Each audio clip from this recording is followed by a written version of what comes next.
Welcome, welcome.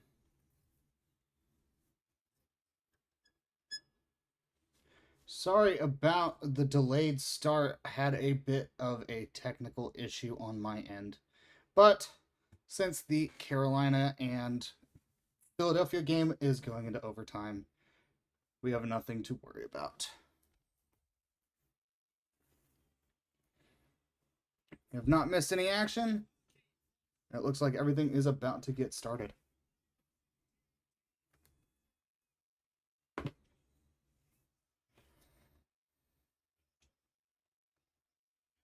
Alrighty. Everybody, welcome, welcome, welcome. Let me know that you're here. Tell me what's up. It's good to see all of y'all. Sorry about the change in setup. I had to change locations due to network issues, but everything should run pretty similarly.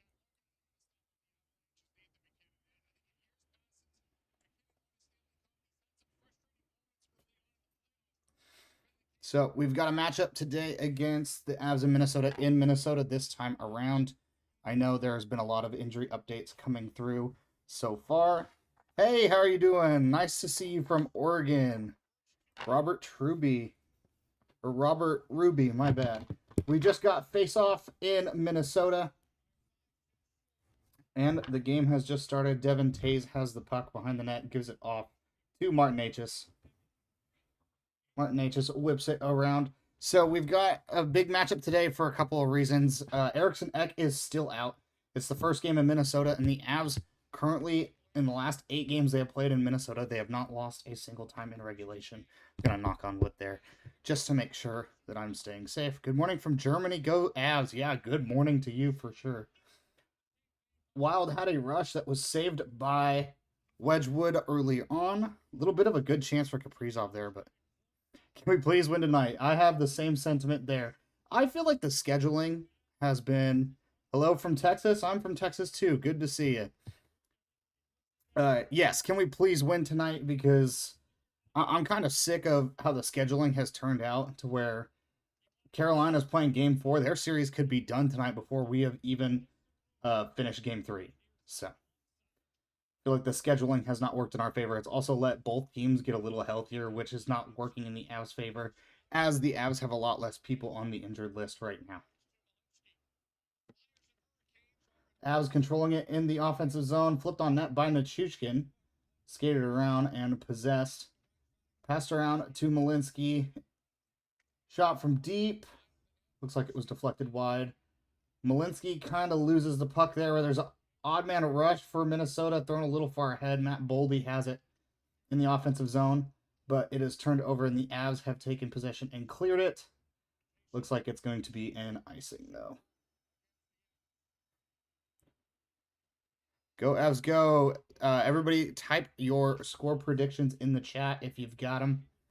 Me personally, I think we're going to see a close one. I think it's going to be 4-3 Avs. I will keep an eye out on any updates that I see as we go. Make sure everything is in order.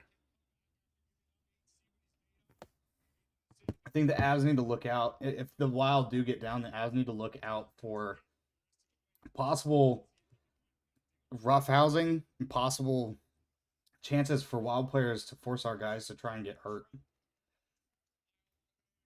Because desperate teams will do desperate things.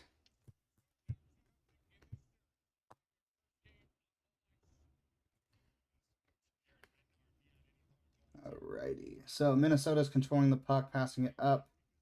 Boldy comes through on Blankenberg, hits him against the wall. The Avs got possession and then turned it over again, so Minnesota has it in the Avs zone.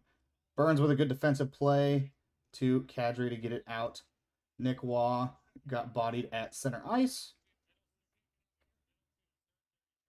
Malinsky plays it back for Kulak, it looks like. Kulak just got, or that was Malinsky. Malinsky just got absolutely bodied up against the wall. Parker Kelly in deep and loses the puck to Brock Faber. And the puck looked like it was about to be iced, but it was on net, and Wedgwood covers up. So those of you that are looking at the scoreboard on my stream, Carolina just swept. Oh, is it over already?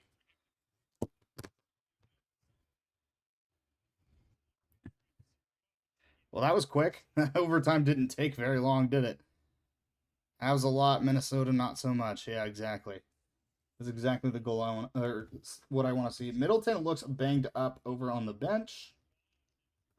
And we move on. So Carolina's already on to the third round. Good for them. So that means the Avs are hopefully in the future going to have a lot more favorable start times than 8 o'clock. We might see a lot of 8 o'clock Central Time, my bad, 9 o'clock Eastern.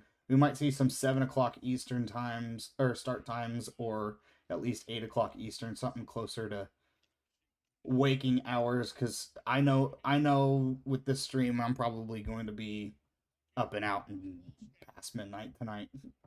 I am at, it's 8 o'clock, 8:15 here, so I'll be out and about for a bit. Avs are trying to find a way up. Minnesota's playing some good neutral zone defense right now. The Avs have not really had any chances for anything. No shots on goal for the Avs, 2 for Minnesota. Forgive my clock on the stream. I will be updating it as we go.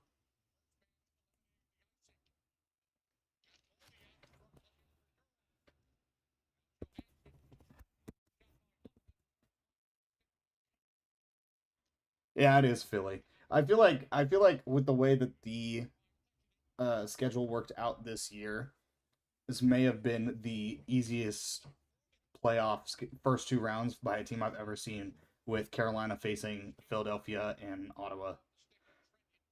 But yet again, another game where Carolina doesn't even score more than 4 goals. Carolina hasn't gotten more than 4 goals a single time this playoffs.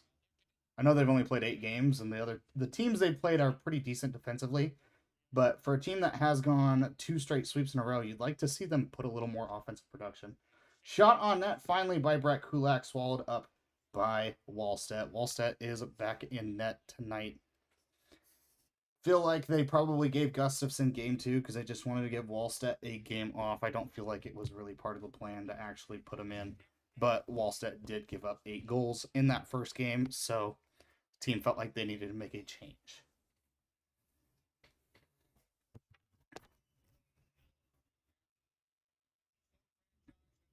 So Eriksson Ek is out tonight for Minnesota. I don't believe Brodin is playing either. I haven't seen Manson's not playing because Blankenberg is in the game, but Manson did travel with the team, so I feel like there is a good chance that we see him in the next game, which would be Monday night. Shot from the point from Blankenberg is blocked, kept in by Malinsky, but poked out by Minnesota. Avs try to sweep it in, but it's blocked at the blue line. Malinsky flips it in, but the Avs are offsides. Minnesota sweeps it around. Avs collect in their own zone. Yes, I've seen a lot of information about the referees for tonight. So we have Kelly Sutherland and TJ Luxmore. Statistically, for the Avs, that is not a good omen. I know we have bad records against both those referees, and we've had a lot of controversial moments, but hopefully puck don't lie, so the Avs can figure out exactly what's going on and getting everything together and not leaving it up to the officials as much as they may want to interfere. We've got Brent Burns skating it up, but he loses it up against the boards. Minnesota clears it out and dumps it into the Avs zone. 5 minutes in, not really anything from either team as far as chances go. Big hit against the boards in the back. I didn't see it was on. I believe it was Brent Burns that got hit. Minnesota carries the puck in, flips it to the outside to Kaprizov. He skates around to the point. Shot by Spurgeon up top. Deflected wide.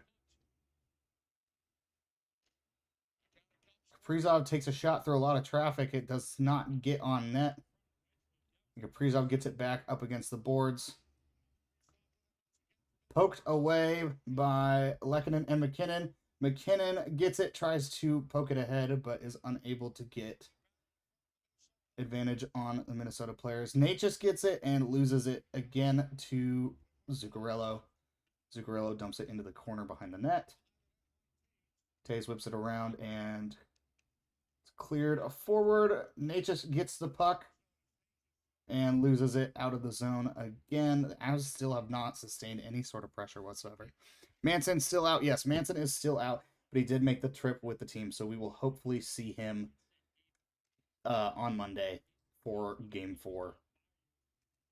And the fact that the Avs sent down Sean back to the Eagles, it was a good sign for his possibility of being back.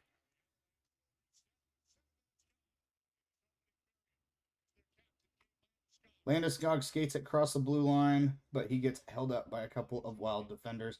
Nichushkin skates across his slot, takes a shot on goal, gets a rebound, takes another, and it's saved. Landeskog with a good hit into the boards. Kind of forgets that the puck's right next to him, though. And the Wild are breaking out and shoot the puck around the wall.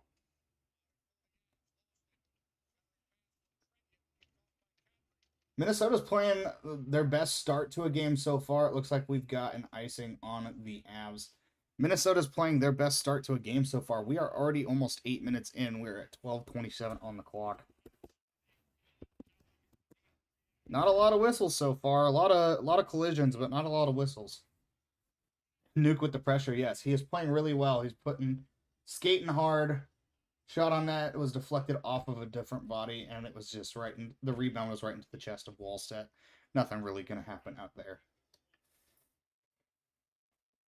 Looks like Avs got the third line on the ice with the third pair, so okay, Kulak tries to clear it, but it's stopped up against the wall, and Ross Colton gets the puck out of the zone.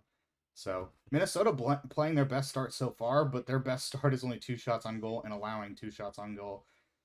Slow start for both teams, but in the sense that the game is going, then we're breezing through this game so far. We're already almost 10 minutes in. Dallas must have taken their rest with them. Yeah, for sure. So far, pretty clean game, yeah. Nothing dirty, no penalties, no opportunities.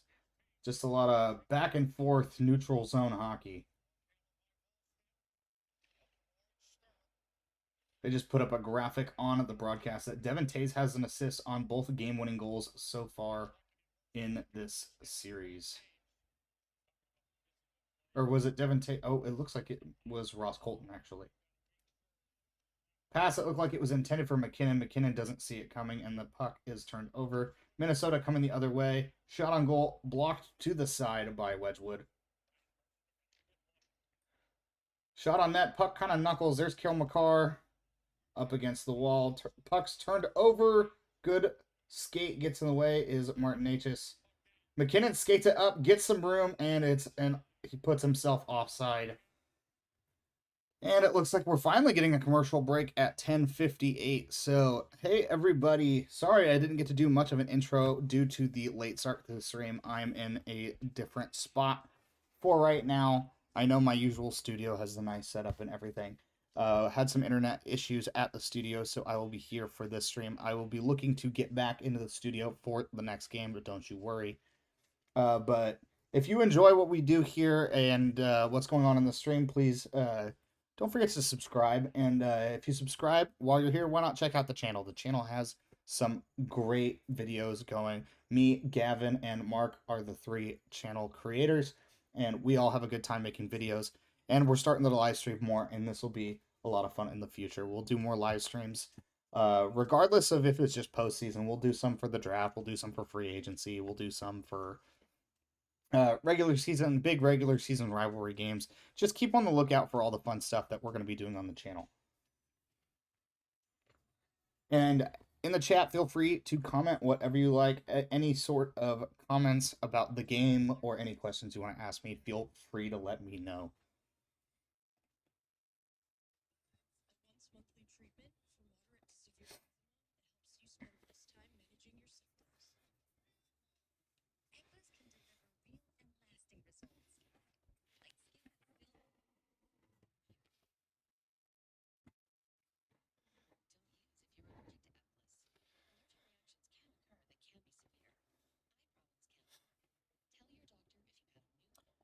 forgot to change the clock. My bad. We are at 10:08. What's my social security number? 3875. No, I'm just kidding. That's the last four. In all fairness, that is not my real social security number. Just for anybody out there who actually listened to that and cared.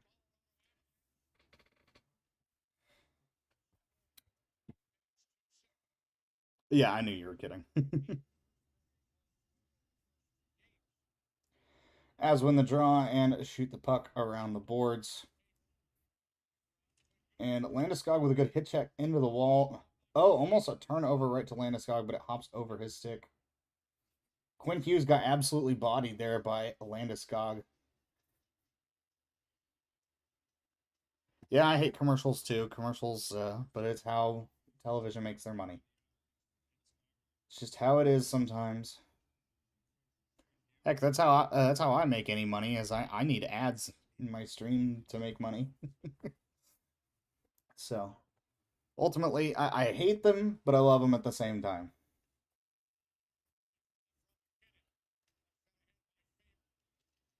Minnesota taking the puck up. It looks like a 1-on-3. Took a shot on goal, got his own rebound through 2 to 3 defenders, but Wedgwood is able to get the glove save on Ryan Hartman.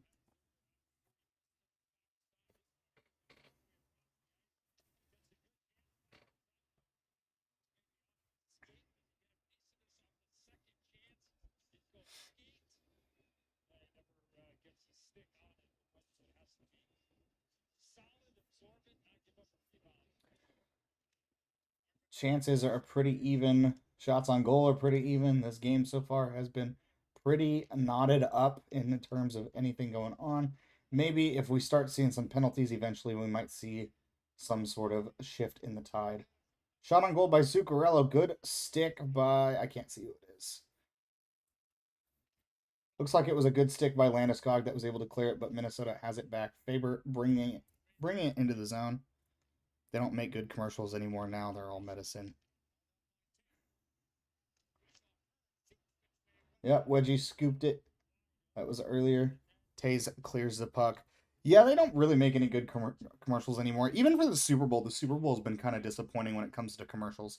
I know they had a couple good ones this year, but if anyone really remembers the like early 2010s Super Bowl commercials that were super funny, like the Mountain Dew commercials with the puppy monkey baby. Spurgeon just got a wide open look on the side, and it was saved by Wedgwood as clear it.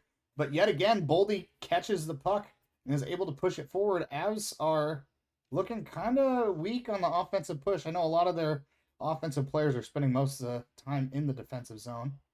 Another turnover in the neutral zone. Boldy has the puck, flicks it forward, loses it to Malinsky. Malinsky. Oh, and we find the lead guy, and... Oh, sorry.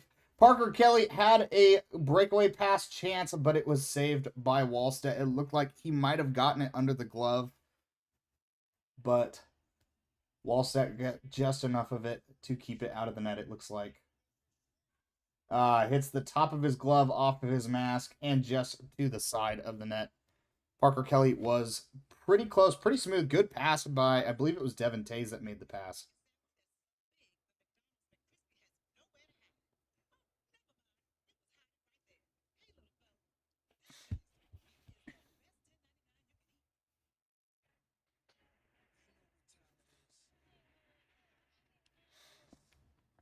I have my old college roommate just messaged me to let me know that he was at a bar in Philadelphia right as the Flyers lost, and he says he does not feel safe. Understandable for how Philadelphia is with all their sports. They really have no chill over there.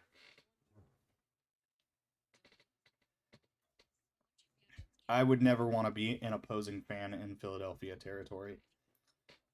Sounds like I'm just asking to get fought.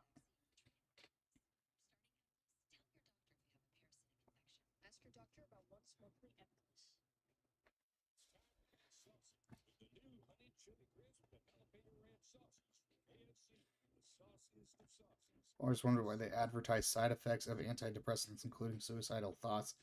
Isn't that what the drug is trying to treat? Yeah, but, you know, legal obligations, I'm sure. And they can't rule that out because they don't have definitive proof that it actually stops what it's supposed to stop. I live in Philly. You better be careful. Oh, okay. I'll tell him to watch down your road or whatever. I don't know where you live, but tell him to keep an eye out for compensated anarchist.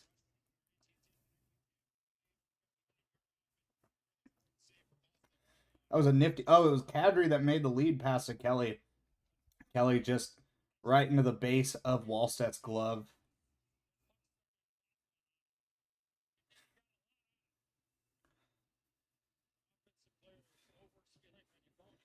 Parker Kelly had his first 20-game season during the regular season. Has yet to acquire a point this postseason, hoping to change that going on in this series. Slap shot from Kulak up at the point, bounced off the top walls and controlled by... I can't tell who it is.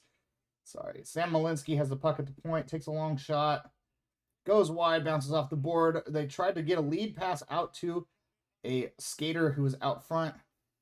Fourth line is skating with the puck, but Logan O'Connor is not able to control it. Slapped around so that the Avs can make a change. I have to say, if it happens to one person, yeah. Puck sent all the way down. Cale Makar gets it in the Avs zone. 8 minutes left in the first period. Shots are 6-4 for Minnesota. Whipped around to Hartman. Hartman passes it across, but it misses Zuccarello. Drop pass to Makar. Makar skates it around the net. Tries to deke around Quinn Hughes. Looks like we've got a penalty on Minnesota, so the Avs power play will get an opportunity coming up.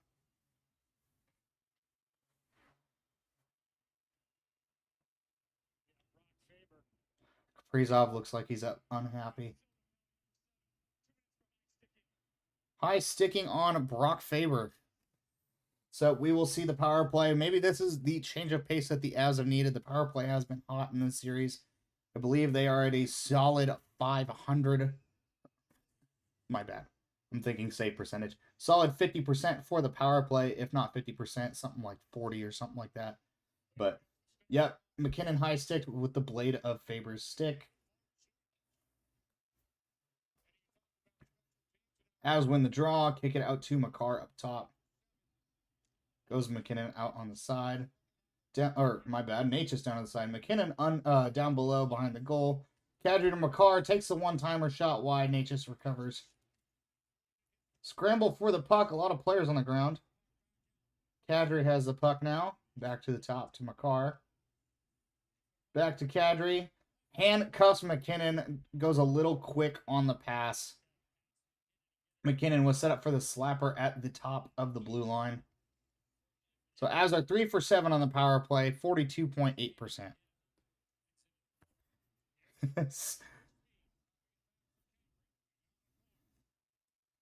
Big power play power. That's exactly how I'm going to read that for the stream. Kadri with the puck. Avs have controlled it in the zone again. Landeskog tries to push for a short side by the ear of the goalie, but goes off the side of the post. MacKinnon drops it off to Makar for a slap shot, and it ricochets all the way around. Odd man chance for Minnesota. Passes it to Boldy, but Boldy loses it in his skates. 50 seconds left in the power play. Avs have recovered yet again. Avs are now ahead in shots on goal 6-5. 40 seconds left. MacKinnon enters the zone. Drops it for Taze. Makar goes to the bench to get some rest. MacKinnon has the puck. Finds Necas. Necas to Taze. Taze up top. Back to Necas with the slap shot. Looks like it was saved or deflected. Can't tell for sure. Minnesota recovers and is able to send it down. So 20 seconds left. Looks like the second unit will get about 15 seconds of work going on. In comes Brock Nelson to Malinsky to Nichushkin. Down the wall, whips it around. Finds Lehkonen. Lehkonen to Nichushkin behind the net. Malinsky up top. Tay's shot goes a little wide off the wall. Power play is over. So 0 for 1 so far. Nelson comes in, drops it off to Tays. Tays finds Malinsky as the trailer. Puck was deflected 3 separate ways. It looks like Hartman took a puck to the face, possibly. Or the end of a stick after a shot follow through. Nelson whips it around. Brent Burns flicks it in and loses it to Minnesota. Quinn Hughes skates it up ice.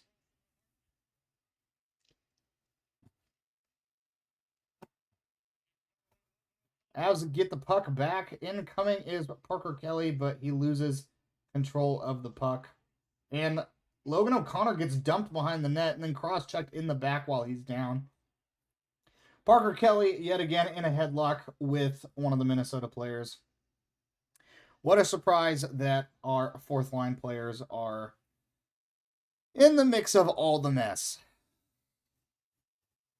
From the looks of it, I saw an official point at Parker Kelly. We might see a possible penalty or matching minors. 5:06 left in the first. I'll update the scoreboard for y'all.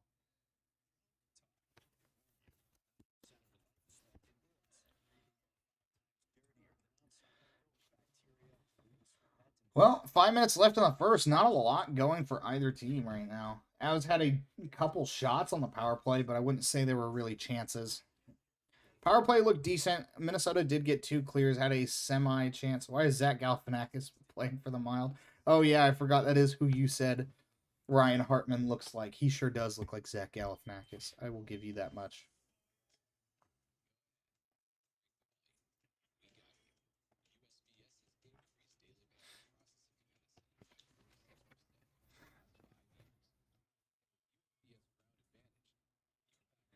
Keep your eyes out after the game for a post-game video. We should have a post-game video up shortly after the game tonight. That's why you should subscribe to the channel, just so you can get those videos, see what we got to say. Especially if you miss one of these streams, we'll let you know how the stream went and what we exactly went on during the game. Oh gosh. That's a heck of a name. Yeah. I'm guessing you're referring to Galifianakis as the last name.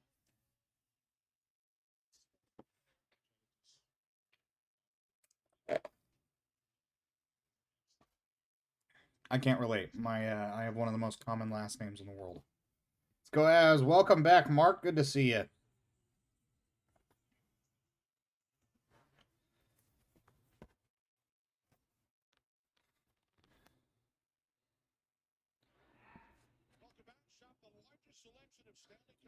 One thing I will give the Avs and Minnesota props for is they have 2 of the best looking jerseys in the league, in my opinion. They're the one team that has green in their jersey that does it right. I feel like the Dallas Stars really, when they turned it neon, ruined their colors.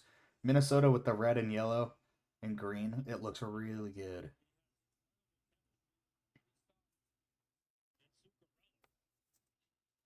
But nothing beats the burgundy and blue as always.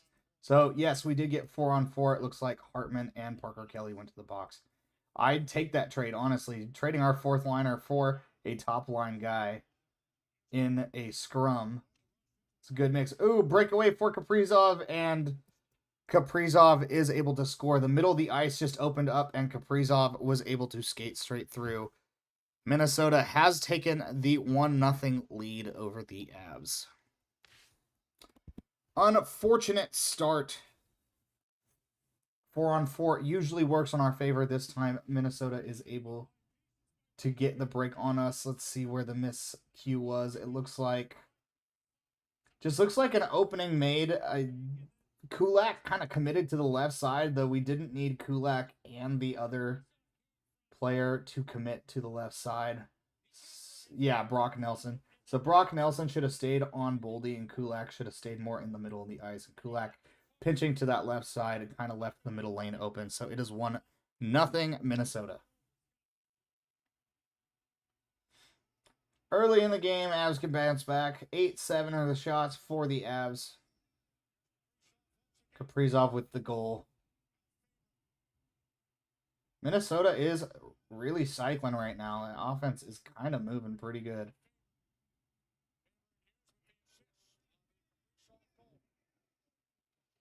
The assist is from Brock Faber and Quinn Hughes, both top-line defensemen.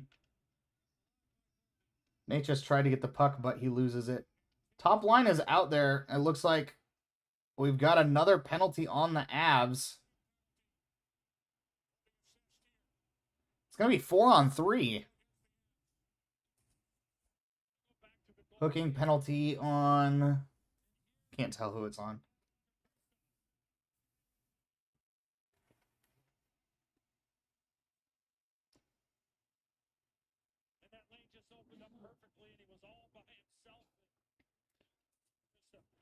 Now that... Yeah, momentum. Big swing. So the hook is on Devon Toews. He does get the stick underneath the hands. Although I don't love the fact that Boldy fell right there. Really went for the flop. Diving is a part of the game now, unfortunately.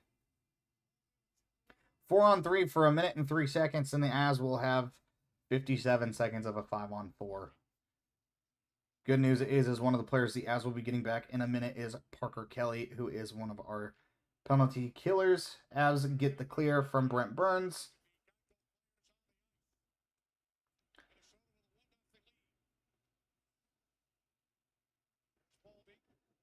Nelson, Kulak, and Burns are our skaters on the ice for the penalty kill. 40 seconds left in the 4-on-3.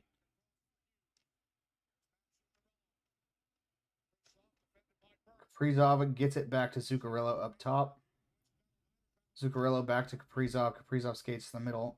Finds Quinn Hughes up top. Kicks out to Zuccarello. Tries to take a shot. Deflected wide. Oh, and the block in front of the net. They had a wide open net, but luckily enough, the puck skips over the someone's stick, and Minnesota shoots and scores. Wedgwood lost his goal stick. So Quinn Hughes has made it 2-0. Unfortunate.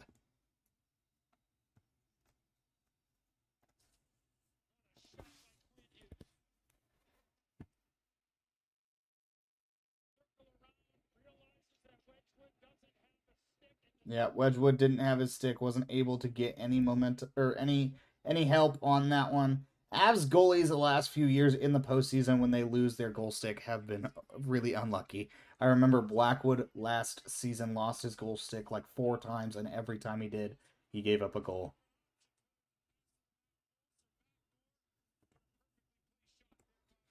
Yeah, goalie losing a stick, not stopping the game. I guess it's just it's to make things fair with the fact that if a player loses a stick, they have to play without it as well. 3 minutes and 15 seconds remaining in the first period. Love to see the Avs get one back before the end of the period here, at least. Cale Makar with a shot on goal. Kind of a weak side shot. No power on that. Minnesota still on the power play. Or, no, it looks like it's over. Sorry, there was a score bug glitch. Shot on goal goes just wide. Avs lose the puck down low, but find it. MacKinnon gets it out to Necas and finally gets it out the zone. So we are finally at even strength. Necas was skating it in, but the puck kind of bumps off of his stick. Puck is cleared and iced. 2 minutes and 33 seconds remaining in the first. Aiden, I agreed that we need to get at least one, but I don't think we're out of this. I mean, you can see how well... If momentum can swing the other way for the Avs have a decent chance of coming back at this one. Minnesota is just fired up because it is their game, their home game, so they do have at least the crowd momentum. Avs are the #1 road team, so just keep an eye out for that. Malinsky up top takes a shot, goes a little wide. Oh, and it looks like a penalty is coming up on Minnesota. So the Avs are going to get a power play to finish the period. When you take away 3 players and their sticks. Yeah. Minnesota will score when you take away all of our players and the goalie's stick. Penalties on Quinn Hughes, so we won't see him on the penalty kill.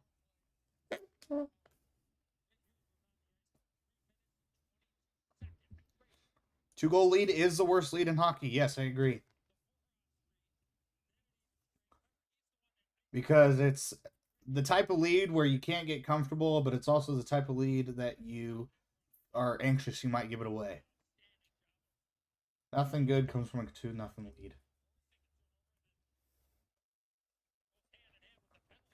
Top line is on for the power play. Minnesota won the faceoff. Someone lost his helmet and he's not skating off. That should have almost been a delay of game penalty from, I don't know, I think that's McCarron. That should have almost been a delay of game penalty because he did not immediately skate off after he lost his helmet. MacKinnon skates the puck in, kind of blows a tire, flips it to the middle, and it's cleared by Brock Faber.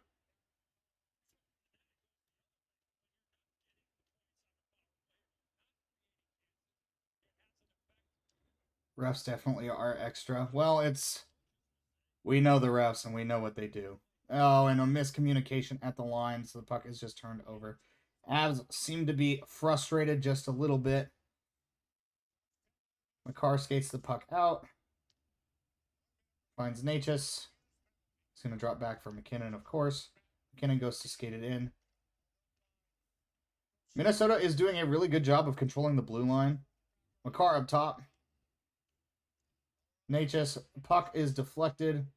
MacKinnon goes for the reverse hit. Pinned up against the boards. MacKinnon gets the puck out to the top to Makar. Back to Necas, back up top to Makar. 35 seconds left in the power play. Shot on goal is blocked in front of the net, and there was a loose puck, but Wallstedt was able to cover all his bases, and the puck is cleared by the shot. Makar skating with it in the neutral zone. 20 seconds left in the power play. Avs are kind of killing time, waiting for the next unit to come out. They look sort of gassed, sort of defeated. Walensky skates the puck up. Gets it back from somebody. I can't tell who that is. Looks like it was Nelson. Nichushkin has the puck. Power play is over. 15 seconds left in the period. Walensky flicks it in. And it looks like this period is about done for. 10 seconds left.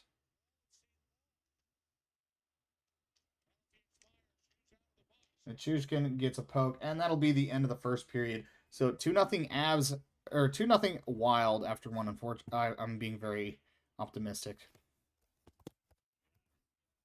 2-0 Minnesota after one. Not a great start for the Avs.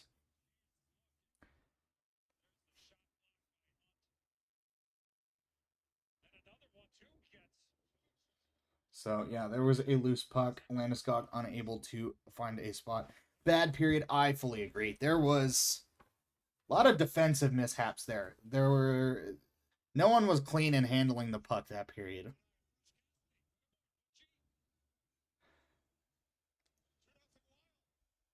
That is Minnesota's first multi-goal lead on the series. So, vent out your frustrations in the chat. Let me know what you thought of the period. I agree, it was pretty bad, especially for the Avs getting 2 power plays and not able to convert. 2 full power plays, nonetheless. Then they give it up on the 4-on-4 and then the 4-on-3.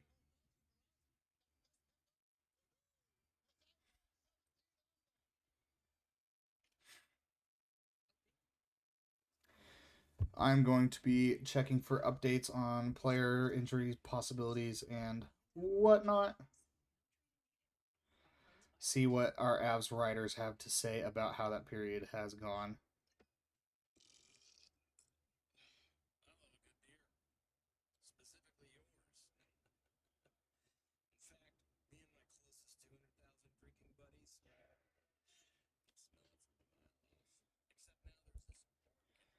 So just Avs looked a little rusty.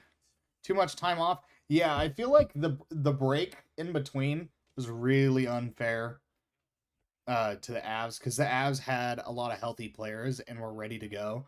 And then you just take 3 days off in between. I feel like it's just poor scheduling on part of the NHL.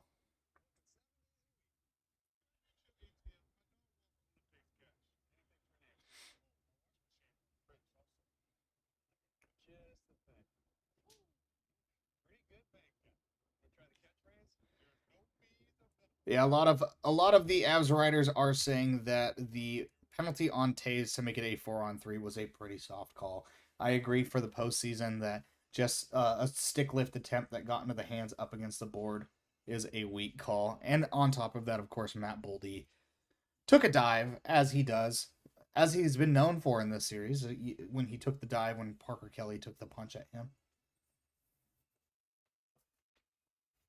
We might see, hopefully, we see a frustrated Avs team in the second period. I honestly think the Avs play better when everyone is pissed off. We might see a frustrated MacKinnon, frustrated Necas. That'll be good for the Avs to see. Avs need to find another gear.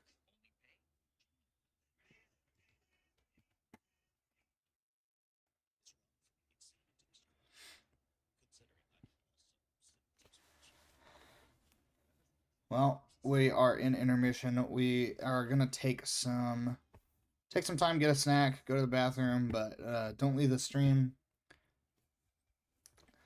Hang out. Well, we got 2 more periods to go in this long evening or morning for those of you in Germany.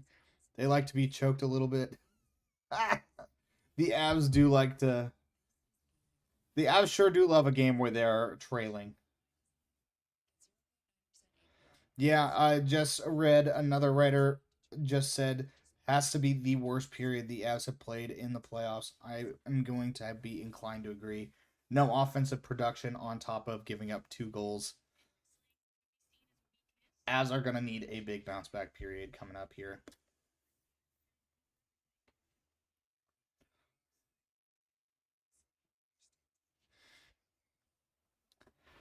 So yet again, we see Wedgwood kind of starting to bend a little bit in the crease, but every time that I notice it, it seems like it's never due to his ability to make the save. It's usually due to the defense giving up literally the perfect chance to the other team.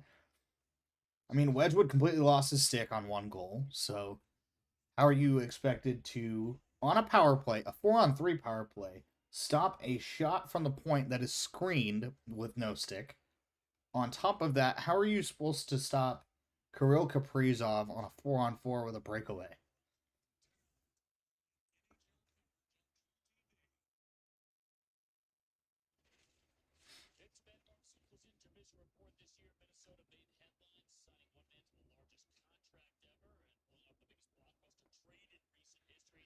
They're already pushing McKenna hard.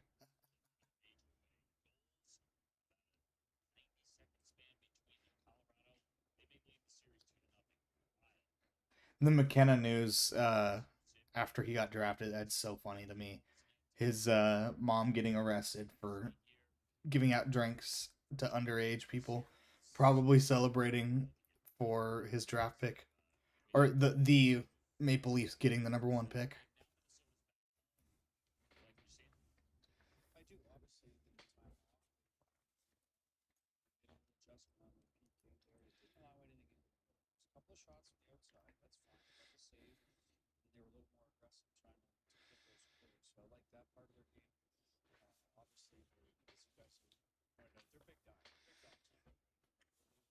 Well, Minnesota definitely did their homework on the Avs at least to start this game. A lot of what the Avs have been seeing in success in this series has been shooting it from the outside, uh, from about the circles. Like the Avs, a lot of the Avs goals have come from the circles, and the Avs goalies have been kind of soft. They have started to lock in just a little bit. Wallstedt did look pretty good. He didn't look too challenged other than the breakaway chance, but the Wild are starting to look pretty solid. Punched a dude in a bar too because of her too. Yeah, I did hear about that. I didn't know for sure if that was real or not. I hadn't I hadn't had time to confirm if that information was true myself.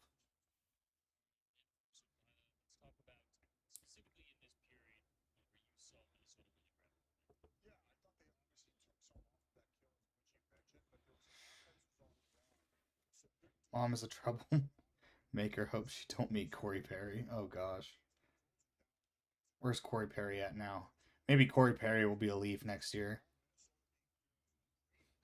Okay.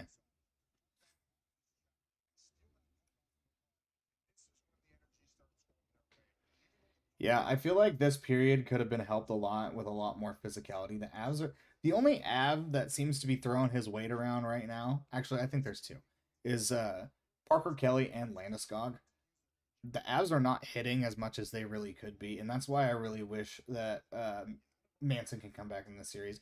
Having someone who can be physical is going to be a big deal. And maybe that's why we haven't seen him yet, is because they want to use him as an enforcer. Maybe he's not healed up enough to play that style of physical hockey just yet. I'm sure Manson could probably play hockey, but they need him to throw his body around. Let's go Wild. Oh, no. Welcome to the chat, but I'm not going to support that sort of thinking.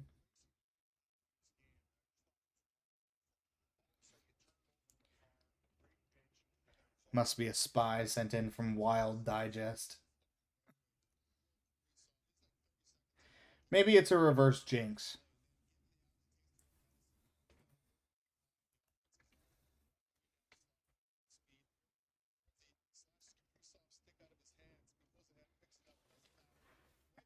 We haven't seen an Avs game yet. Yeah, the Avs really haven't shown up to the game yet.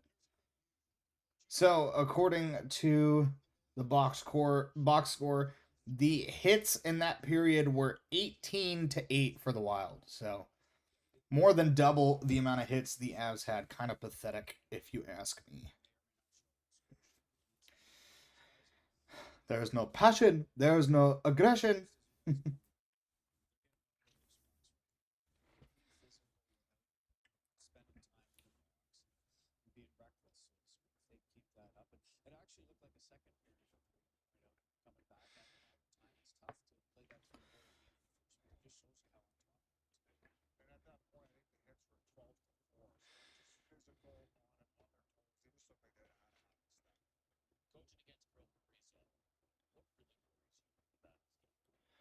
They are asleep out there. Heck, I'm asleep in here. I haven't had anything to really cheer for. I've had a couple power plays, don't get me wrong, but I've had nothing to. I mean, the power plays are the only thing I've had to cheer for. Everything else has been in the neutral zone or in the Av zone. Refs aren't helping. I'm not saying it's against the refs. They definitely have made a couple calls that haven't needed to be called. The one thing I'm going to say is at least they have made the equal amount of calls on both sides. There's been, what, 3 penalties on each side, a 4-on-4, and then, or I think the Avs have actually technically gotten more. Yeah, the Minnesota has 6 penalty minutes to R4. Get some Cherry Coke. I love Cherry Coke. Cherry Coke is my favorite. But Cherry Coke Zero. I do not like normal sugary soda.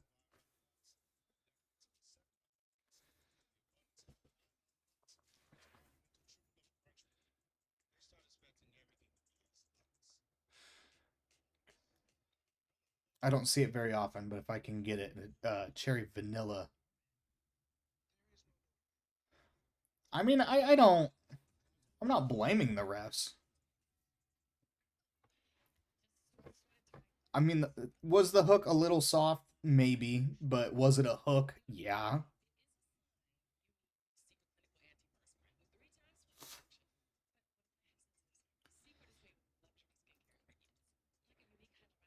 I didn't even see what the first penalty was in that. Well, I know we had the roughing penalty on Logan O'Connor, and then we had the hook on Taze. Yeah, you really can.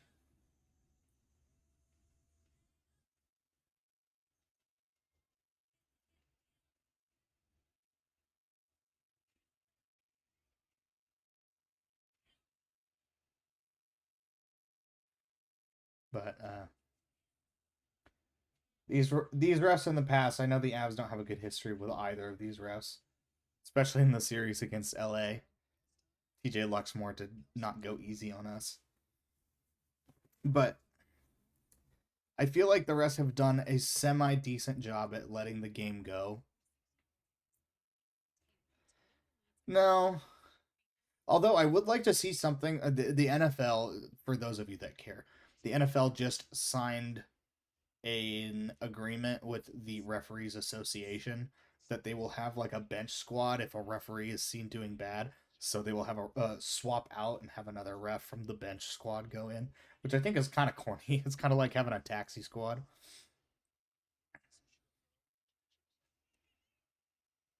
Dallas last year was the worst. Yeah, that series against Dallas though, you could call penalties on every play in that series because our rivalry with Dallas is always so heated that those guys are literally trying to kill each other. There's whacking of sticks, there's elbows and shoulders thrown. I'd probably look at half those games and I'd be surprised that there wasn't more penalty minutes with the amount of weight they were throwing around there.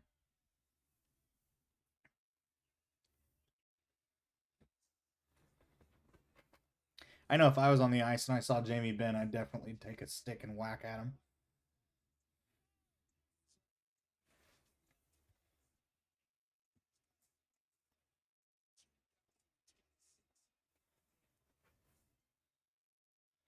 Oh yeah, of course they were going to push the Miko storyline. It was the first round, and we had literally just traded him. They had to push the revenge storyline because that was the main storyline that they could push there.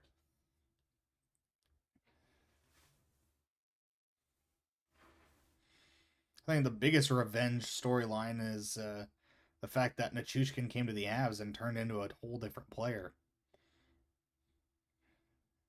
Although I'd like to see a lot more out of Nichushkin. Nichushkin was at one point on pace to be like a 70 or 80 point scorer, and he's gone back. He's regressed just a little bit. So I need him to get back up to that sort of peak.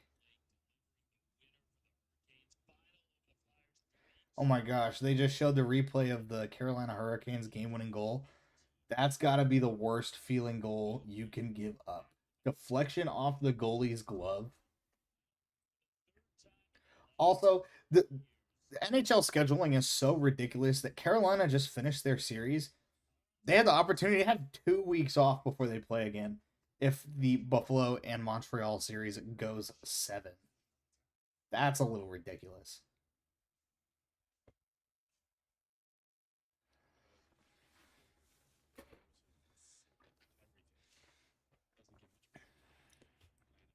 Me personally, I don't watch a lot of East Coast team hockeys, but Carolina is a team that I do enjoy watching, but I don't love the way that they've been playing this postseason. It's a lot of boring hockey, in my opinion. Every game is 1-2 or 2-3 or really close. They're not putting any offensive like power out there. There's no power in their offense. Is the East kind of weak this year? I would say the East and West, honestly, I wouldn't say they're balanced. I would say both. So you've got your juggernauts of each conference, which for the West it was Colorado, Minnesota, and Dallas are the three best in the West. And then you got Carolina and Buffalo who were like the juggernauts for the East. And then I'd say borderline third was Tampa Bay and Montreal. That series was pretty good to watch. Um, I'd say since the East was so competitive towards the end and had so many teams with like 90 to 95 points, I'd say the East overall was stronger, but I'd say the West playoff teams were a little better because Pittsburgh, Philly, and Ottawa are a lot of kind of the teams that you were supposed to bring balance to the force. Yeah, exactly. I was watching Star Wars earlier today. You were the chosen one, but uh, Pittsburgh, Philadelphia. I'd say East is stronger overall, but I would still take. So if you take the bottom 3 teams in the West versus the bottom 3 teams that were in the East right now, so that is by bottom 3, I'm going to say the 3 teams that lost the worst. So I'm going to say Pittsburgh, Philadelphia, and Ottawa. Those are the 3 teams I personally saw as kind of weak. Yeah, the big teams are out. All the teams that are usually a big deal in the postseason. But those 3 East teams against Edmonton. Gosh, who was the other West team? I don't even remember. But Edmonton, Utah.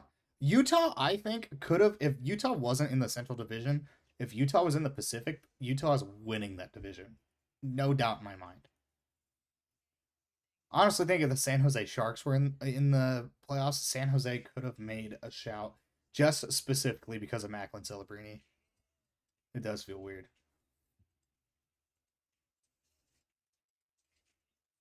Oh, and the other team for the East was Boston. I thought Boston was honestly a sleeper pick for the postseason. I honestly thought they had a. I know Buffalo was pretty good, but I think Boston had a good shot at beating them. If they would have gotten past Buffalo, Boston could have made it pretty far.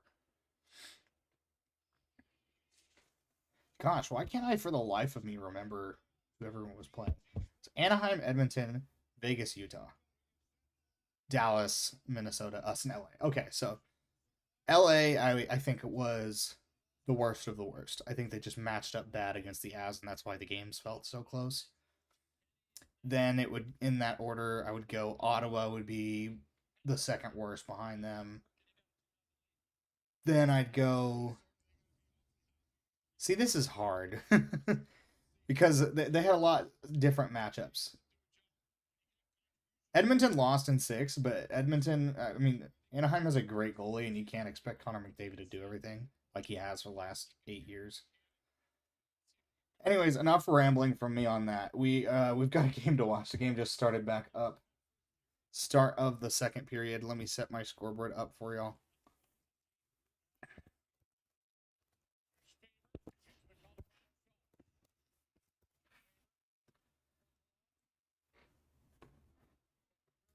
Quinn Hughes is skating around in the offensive zone, passes it around to Zuccarello.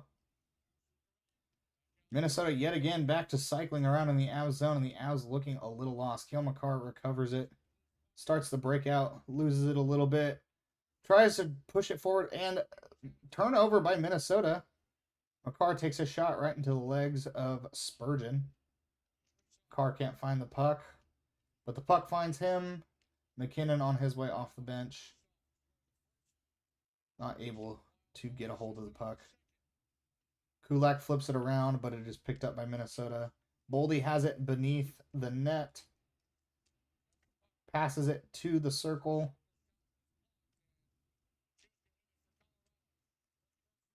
Nichushkin skating in, tried to go for a power move, but a good stick by the Wild player. I believe that was Urov that made the play. Flicked forward. Kulak with it. Someone just got ended up on the boards for the Avs. No call. I think it's a good no call. It's just a collision. Malinsky pinned against the wall. And Nichushkin has the puck up against the boards. There's just no continued possession. Avs always just feel like the puck is bouncing. They're trying to make a pass that doesn't get there, or they're just hoping for a turnover by Minnesota. Avs just aren't playing great hockey right now. Good outlet pass to Ross Colton. Finds Kadri, takes a weird angle shot right into the chest of Wallstedt.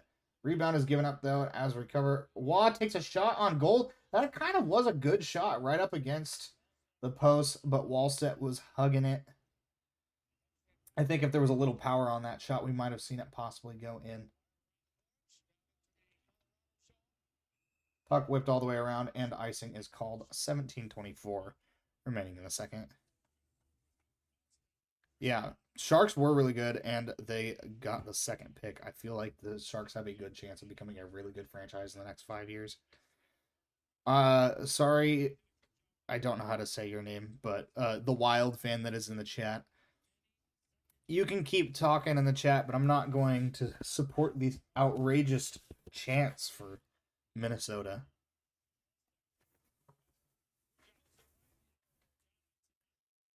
But you're more than welcome to stay. MacKinnon gets the puck after the draw, takes a shot, goes wide. Necas tries to recover, but the Wild get Necas fights along the boards and gets it back. Tried to go to the slot with it, but loses it. And it is slapped up and out off of, looks like it was Makar.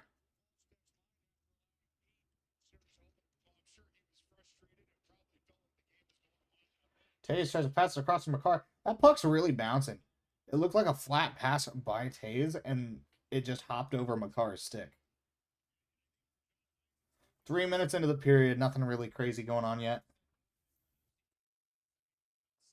Wild tried to flick it in, but flicked out by Taze.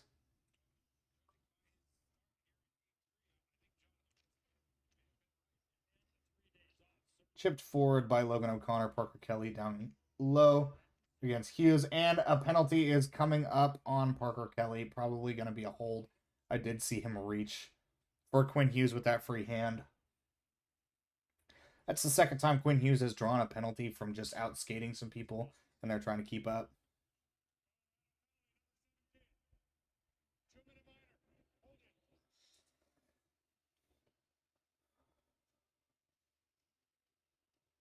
Yeah, I'm not going to defend Parker Kelly on that one. That's quite literally, he reached out with an open hand and grabbed him. PK, buddy, you cannot be doing that.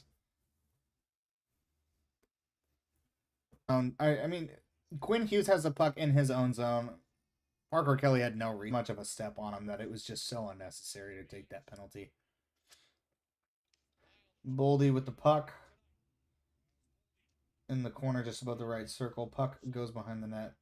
Kaprizov flips it around the Boldy. Just to the side of the right circle.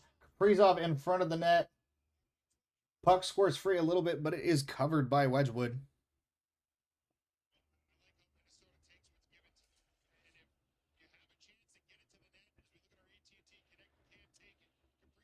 Yeah, Brent Burns just kind of vacated his position right there. He went and covered the center, but it was already kind of blocked by Nelson there, and it left Kaprizov open down low. I don't know if that's by design, but it did look a little dangerous. Showing a goal would be fantastic. Logan O'Connor just needs to break free on an outlet pass from an intercepted pass around. Anything would be nice.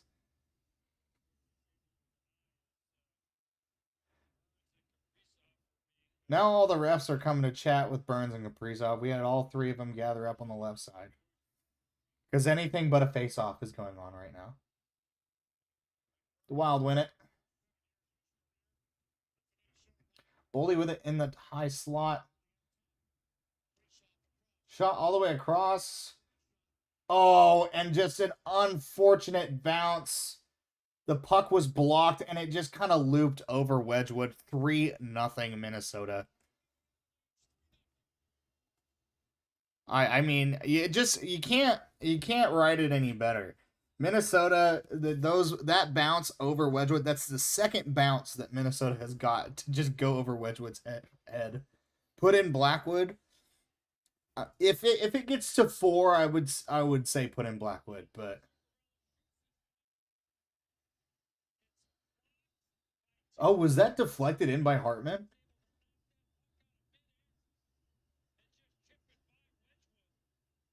Oh, Hartman got a stick on that.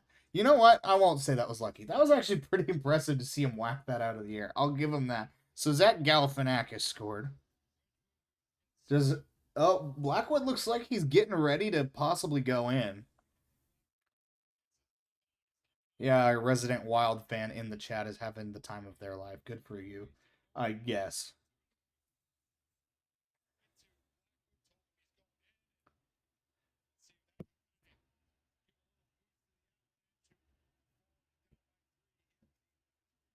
Yeah, Wedgwood gets pulled, so Mark called it.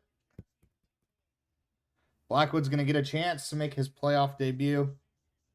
So we've seen all 4 goalies this series. You blocked the Wild, fan. That's okay.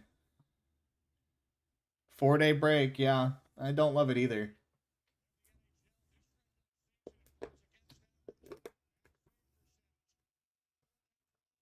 Kaprizov with a good chance. Backhand goes wide. So maybe the goalie change will help motivate the Avs to start coming back just a little bit. I need to see something out of the boys here.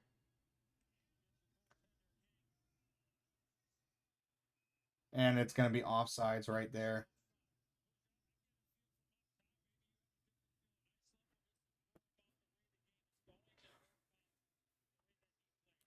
Can you swap goalies more than one time in the game? I don't know if you can. I think you can if it leads to an injury, but I don't know for sure if you can do it again. I mean, I'm thinking if he's still sitting on the bench, he would have to be able to go back in. Hopefully Blackwood can score. You know, I've seen it before, just on an empty net. I've never seen it with a goalie in net, but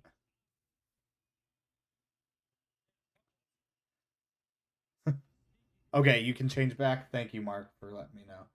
I was like 70% sure that you could.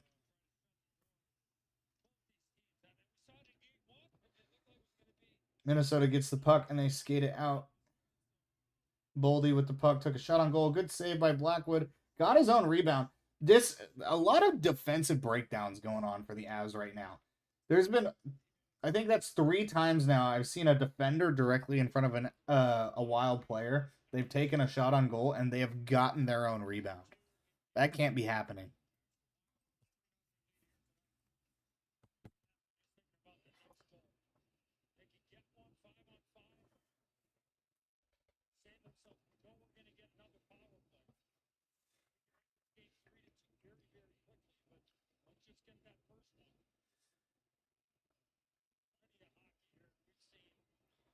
Burns is a liability. He's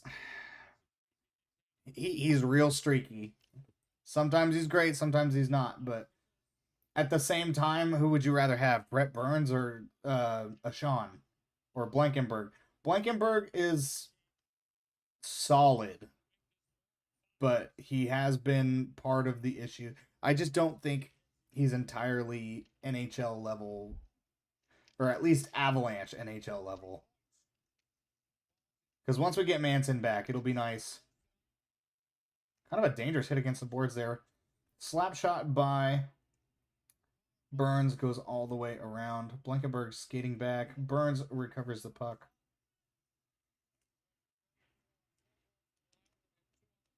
Blankenberg clears it. Parker Kelly skates forward. Parker Kelly and Logan O'Connor behind the net. Slaps it around off the wall. Kulak pinned up against the wall. Parker Kelly and Faber. And, of course, the puck finds Quinn Hughes. Always finding a wild skater whenever the puck is loose. Avs dump it in deep, and Wallstedt retrieves.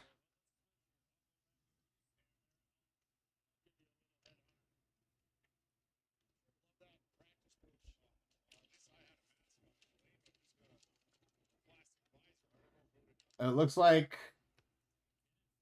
MacKinnon just fell on somebody's stick that was on the ground. Looked a little slow to get up there. I'm hoping that's not anything we have to worry about in the future. MacKinnon recovers the puck after Minnesota loses against the board. Necas takes a shot and it goes wide.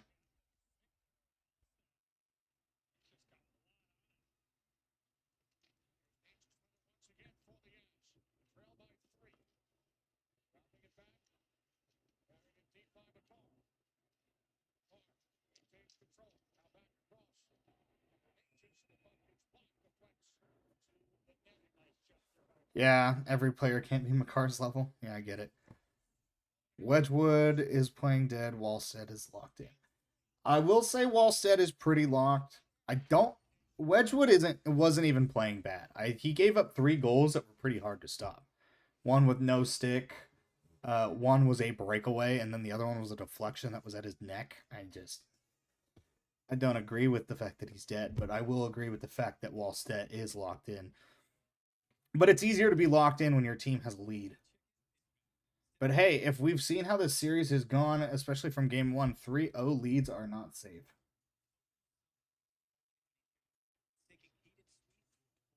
But if the Avs keep playing like they're playing now, very well might be.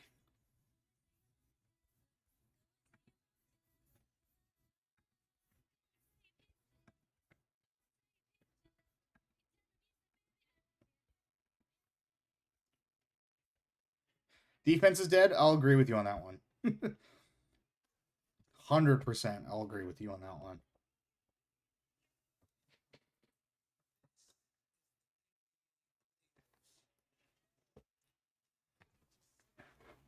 Only defense I've seen in this game so far from the Avs has been from Devin Tays. Yeah, you're definitely not lying. It is true. It is the Avs defense that is dead.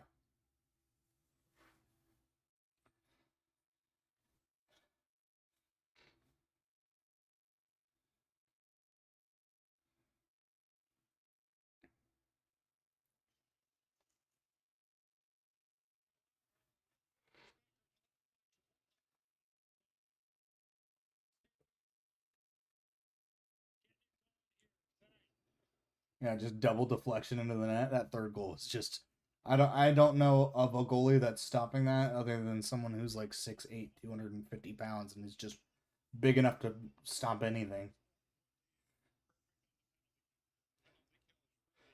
Maybe that's the one thing that'll help the Avs with Blackwood in is Blackwood is a much bigger body. He's 6'5" or 6'4", I believe, but he's taller than Wedgwood, so maybe he'll get the pucks that are deflected up high.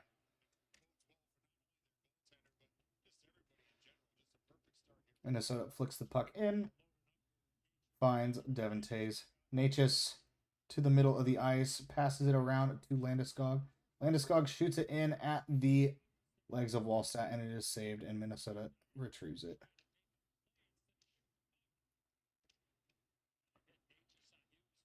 MacKinnon brings the puck in, takes a shot.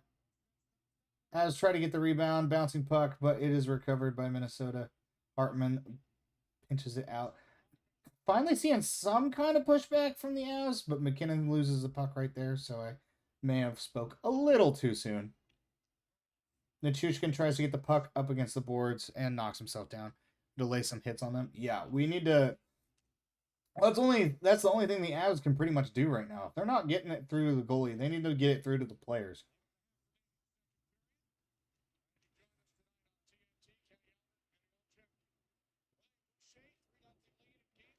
Carr breaks it out to Tays. Whips it around the boards.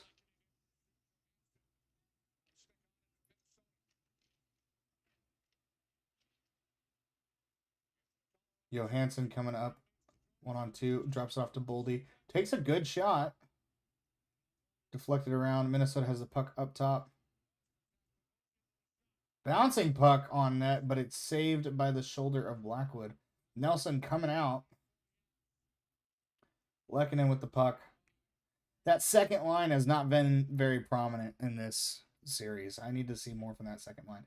The only person on the second line that I've seen do a lot this series is Lekkonen. I know Nichushkin has had some moments in this series, but I feel like the main person that's really disappointing me in this postseason so far is Brock Nelson. Brock Nelson has... We need a little more consistent offensive production. He's been good defensively for the most part, but I need to see more offensive production from our second line center.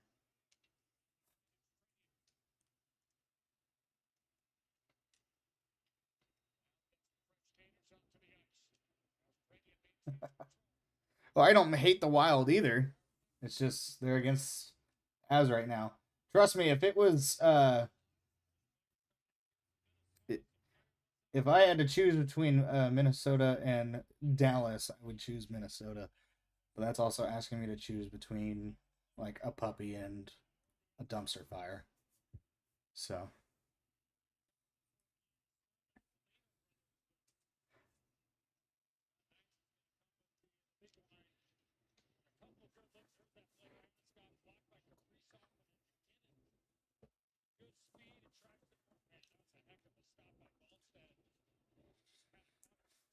let me update the clock. 9:45 left in the second. Sorry, I've been kind of bad about updating the scoreboard. I have been a little focused on being upset. Shots on goal are 15-15, so can't say the Avs aren't getting pucks on net because they've got the same amount as Minnesota.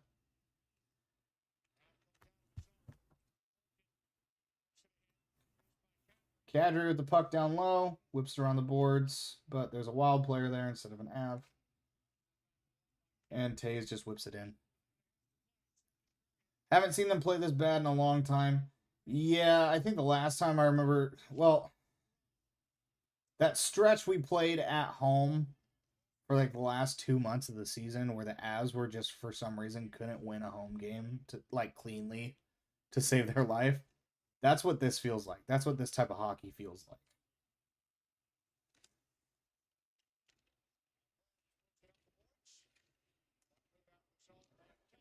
We are more than halfway through the game. Avs need to wake up.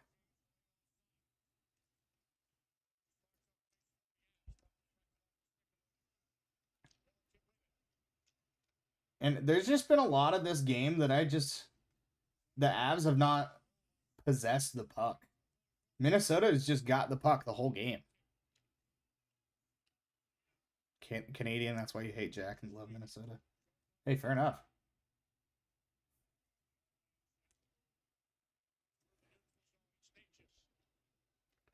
Necas finds Landeskog on the outside, takes a shot right into the heart of Wallstedt. Wallstedt's been ready for everything that's been thrown at him so far. Nothing really surprising him at this point. Cale Makar walks the line, takes a shot. Pad save to the outside. Malinsky chips it in deep to MacKinnon. MacKinnon tries to go for their first hit and gets knocked down. Makar to Malinsky. MacKinnon lets it go low to Landeskog. Puck is up against the boards. Landeskog gets knocked down. Penalty is called. Interference on Foligno. Foligno is screaming at Sutherland, and Sutherland is just skating away. It is so funny. So the Avs have the opportunity to do something. Another power play. Avs are 0 for 2. Really need to get something going here with the man advantage.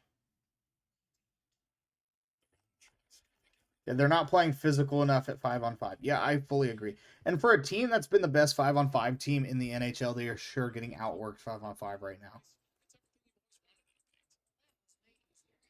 Need more traffic and put Mac down low. Yes, absolutely.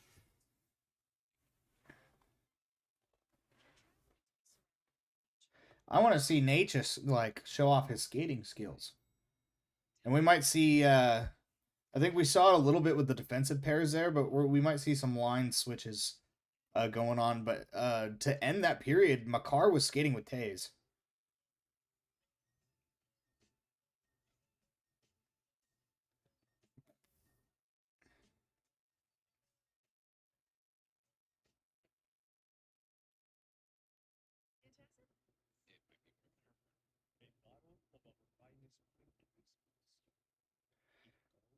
All right, so the Avs have apparently made the change that Gabe Landeskog is moved up to the top line and Lehkonen has been shifted down to the second line.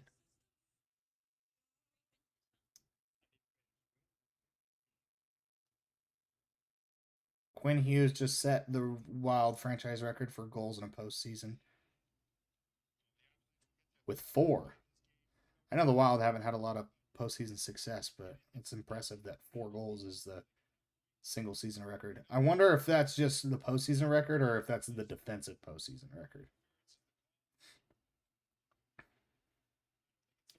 Avalanche look dog crap. What is going on with the Avalanche? They had 3 days off to prepare for this game. They did have 3 days off, but also breaking your training habits a little bit. Yeah. It is not over till it's over. I personally can attest. Game 1 against Dallas, I can't remember if it was last year or 2 years ago. Avs were down 3-0, and then it made it 3-1 in the second, and then they won it 4-3 in overtime. I did go to that game against the Dallas Stars. There is an opportunity, and my personal prediction for this game was Avs 4-3 in overtime. So don't count your chickens before they hatch. There's still a chance that something could happen here. Kadri skates to the middle of the ice, but to no avail. Cale Makar skates with it, drops it back for Necas. This blue line presence for the Wild has been pretty impressive. They've been holding the defensive line at the blue line pretty good. Necas up top. Switches with Makar. Makar up top now. The Avalanche don't want to win this game. Well, all in due time. There's still 26 and a half minutes of hockey left. Landeskog tried to go for the power shot. And it's a goal. I believe the Avs just scored. I think that goal might stand just because McCarron pushed Landeskog into Wallstedt. And it's called a goal on the ice. Or not McCarron, it's Hunt. I think that's going to stand. Because Landeskog just pushed it on net, but he got cross-checked from behind into Wallstedt. That goal, I think, is going to stand. Yeah, he just pushed in, and MacKinnon cleans up on the doorstep.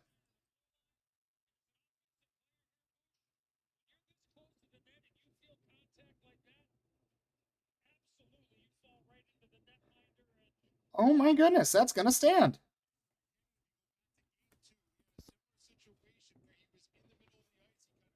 Wonder if Minnesota, since they do have the 2-goal lead, is just going to challenge us so they look at it. If not, that's 3-1. That might be the shift the Avs have needed.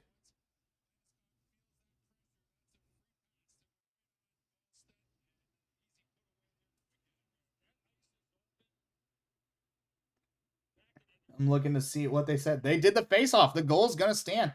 Avs are up 3-1. Or not Avs. My bad. Force of habit. Wild are up 3-1. But hey, 1 is 1.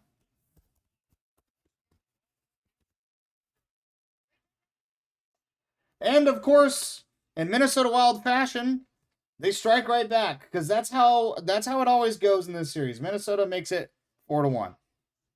I look away from the screen for 1 second, and Minnesota gets another one. There was a delayed penalty on the Avs.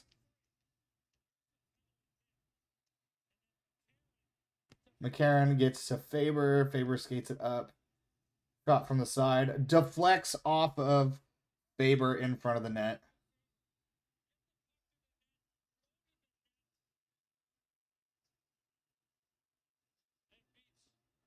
So Blackwood made the save, and then the rebound of the save goes off of Faber's leg and in. Well, 1 step forward, 2 steps back. Avs yet again have another 3-goal stretch.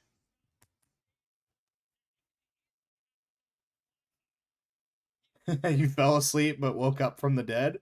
That must have been the quickest power nap of your life. That's like the second or third time this series that Minnesota scored within like 10 seconds after giving up a goal.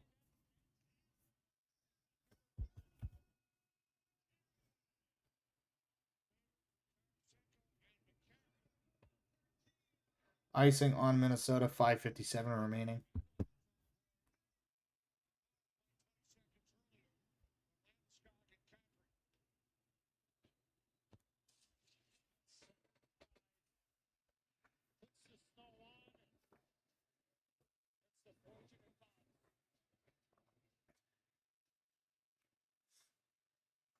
The other thing about this situation, Minnesota getting bouncing, Babsy for the lucky bounce. Yeah. One thing I will say for this situation is yet again, that is another defensive breakdown because that is a Minnesota Wild player in even strength. I know it was delayed penalty, but they did not get that 6th skater on the ice just yet. But call it even strength. At even strength, yet again, a Wild player alone in front of the net. It's like the 4th or 5th time I've seen it. The Avs have absolutely broken down whenever it comes to a net front presence on defense, and it's absolutely driving me nuts. Although I'll admit driving me nuts is a short drive. Avs lead in shots on goal 19-7.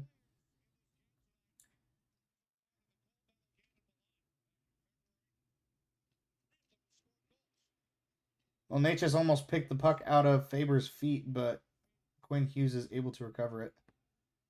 Makar flips it to Taze, who sends it in deep. Makar skates up, finds Tays on the side, takes a shot, kind of for a doorstep pass, it looked like.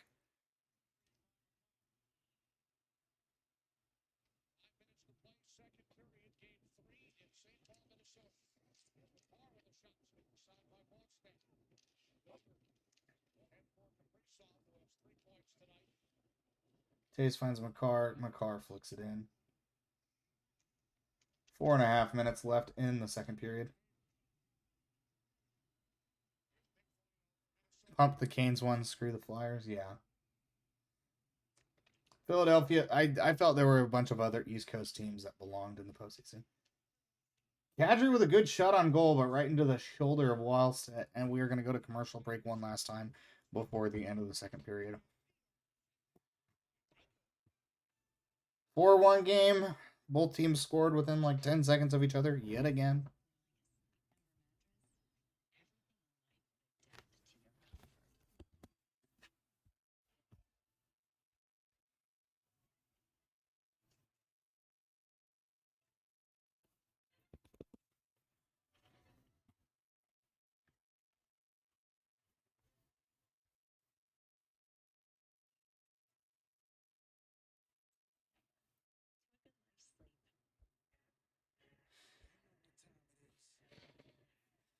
Well, what could have been a good momentum swing for the Avs has eventually, the momentum has eventually been killed by another goal right away.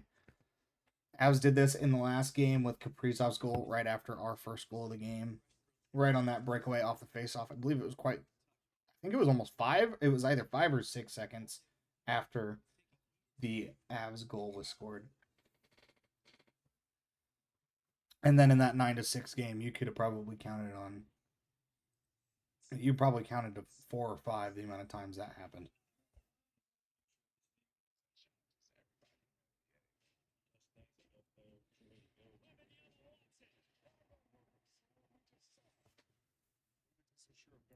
Well, the Avs penalty kill had been doing really good, but I believe they've given up 2 power play goals, if I'm not mistaken, so far. Yeah, they've given up 2 power play goals so far this game, so the power play or the penalty kill has not been that great so far. I know there have been some unlucky bounces, but still, you should be making sure the defense is getting in front of those bounces.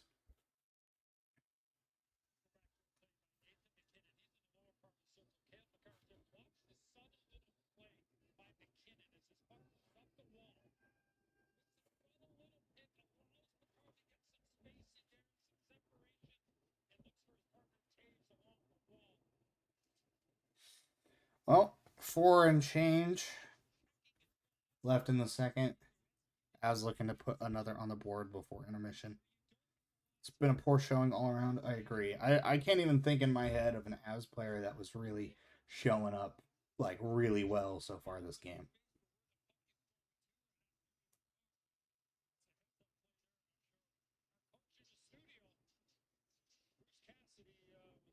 MacKinnon gets the puck off the faceoff, gets it to Tays. Tays takes a shot through a bunch of traffic, almost got the rebound, but Tays was handcuffed. Turned it over. Necas has the puck in the high slot. Kind of lost it in the handles. Puck deflected. Puck is kind of in everyone's skates.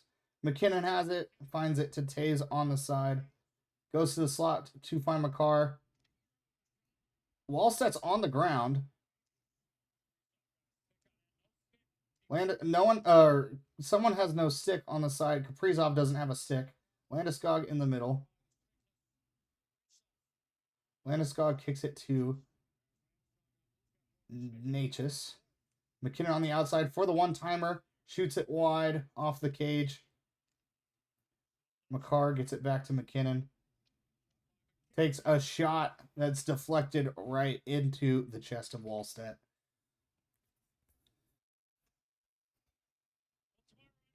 Don't know how they're going to win the Stanley Cup, but they play this. Okay, look, it hasn't been great by the Avalanche. I would totally agree with you. But what was it, against St. Louis? Oh, in the year that we did win the Cup, we went 6-0 to start, and then we lost a pretty weak one to St. Louis. It happens. Sometimes there's bad games, especially with a 4-day break. The Avalanche want to beat Carolina in the Stanley Cup. Play better hockey than this. I agree, but the other thing I'm going to say about Carolina is the matchups Carolina has had versus the matchups we have been very different. Carolina has yet to show any real dominating offense, so there's no telling how that series would actually go. Yeah, and you're not going to win every game. Exactly. Avs went 16-4 in 2022, and everyone expects them to do the exact same thing every time. Game's still not over. We're still up 2-0 in the series. We still have yet to lose the game, but puck was blocked and sent into the crowd. 2:54 remaining in the second. Carolina doesn't scare me. I think the main thing about Carolina that scares me is just Freddie Andersen. Freddie Andersen seems pretty good, but also Freddie Andersen's going to seem great when he's only facing 18 shots a game.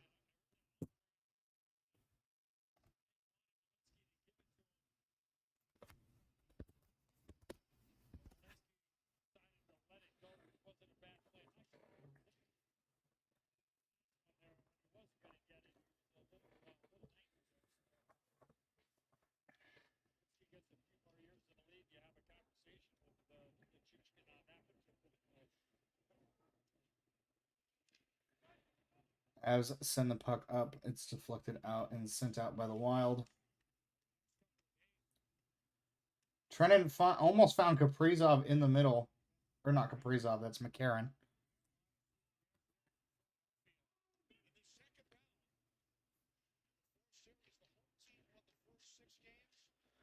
Yeah, don't play in the finals just don't get ahead of yourself. Focus on the games now.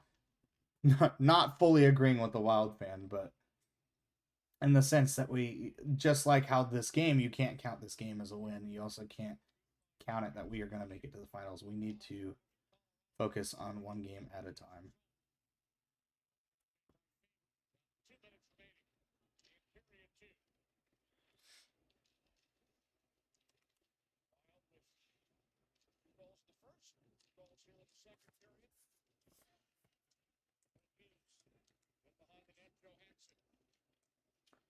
Puck down deep in the Avalanche defensive zone. Johansson has it up against the wall. Faber takes a shot. Looked like it almost went in, but it was blocked by the foot of, I think, the Wild player who was in front of the net. Pardon me. Sorry about that. Avs get it out. Parker Kelly at center ice. He flicks it in and goes for a change.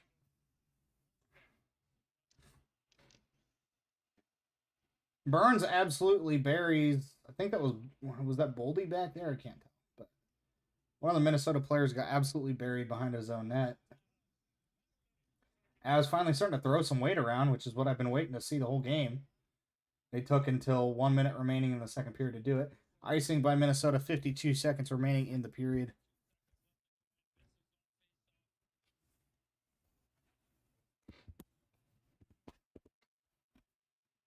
Thank you.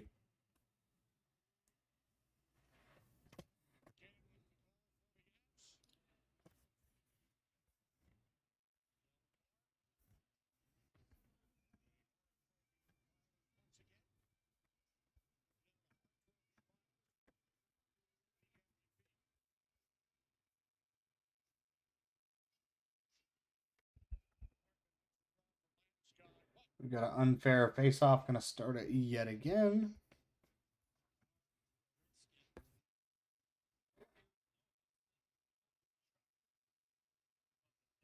Landeskog taking the face-off against Ryan Hartman, a.k.a. Zach Galifianakis.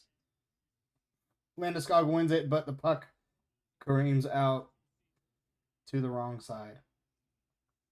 Taves collects it behind the net. 45 seconds remaining. Necas skates it up. Tries to break it out, but was turned over, and the Avs get it back. Almost had Kaprizov on a breakaway there. And yet another turnover for miscommunication. And a penalty on the Avs yet again. I didn't see what actually happened there, so Looks like MacKinnon's going off.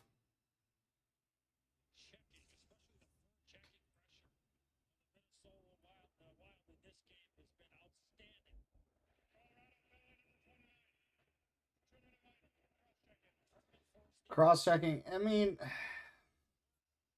he got him in like the hand area or the wrist area. I guess.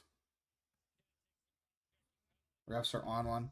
I'd say that it's definitely not being, I think both ways at least, it's not being officiated like it's a playoff game. I think you could take out half the penalties for both teams, and I would feel a lot better about the calls in this game. But it is what it is. 4-1, it's not really gonna do much in any sense of the way.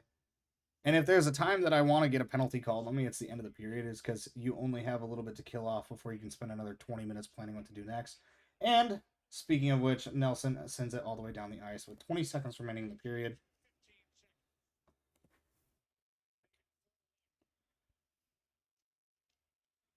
Avs get the puck on a turnover. Tries to feed it up to Nichushkin. 4 seconds left. And that'll be the end of the second. And a little bit of a late hit from Nelson there. A little bit of frustration shown for the Avs. Bunch of Avs fans are giving the bird to Nelson. If you could see on the other side of the glass, it was actually kind of funny. Well, going to intermission, down 4-1. Things are looking a little bleak, but not impossible. Avs have put up a lot of multi-goal periods in this series. Look to see another opportunity to do it yet again. I would feel confident in their ability to win this game if the Avs can put up 2 goals before the halfway mark of the third period, or at least like the 8-minute mark. But if the Avs can get it within 1 before we get to the point, to the last like 5 to 10 minutes of the third period, I can see the possibility of this being a close finish. If not, I might start getting a little bit of doubt.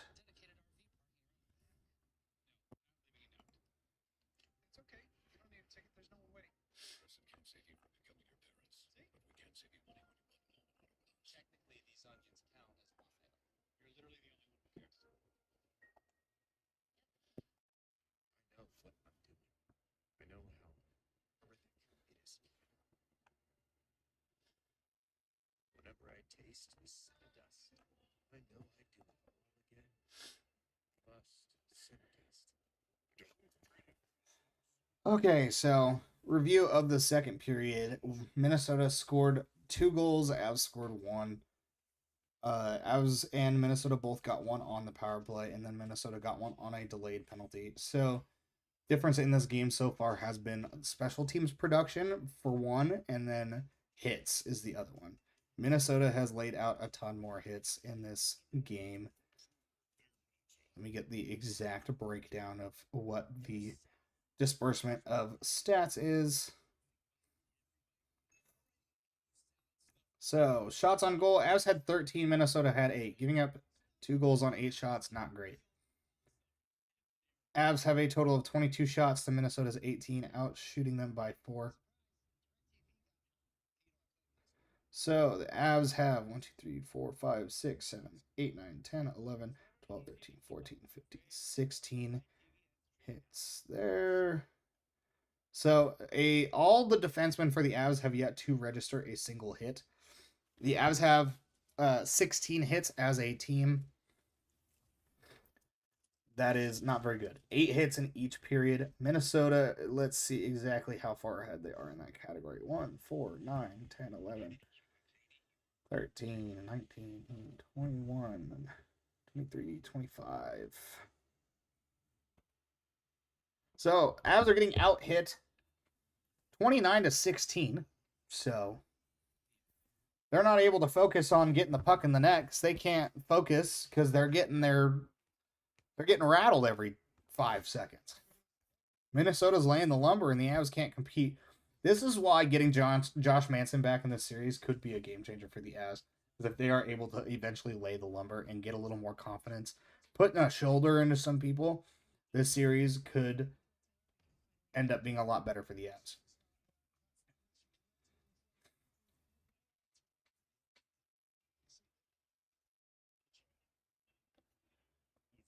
some games it's like they're not trying, makes me think they want to make it a series. Well, for the people that always think that things are scripted, maybe they've been told to phone it in so they get a couple more games out of it. But I don't believe in things being scripted. That's for the NFL. The NFL is the one that does that. But joking, by the way. But Avs might be trying to make a few more games out of this series. They keep playing like this, it sure does look like it.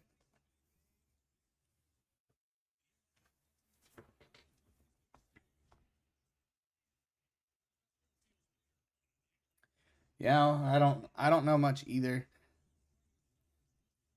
Avs haven't been looking.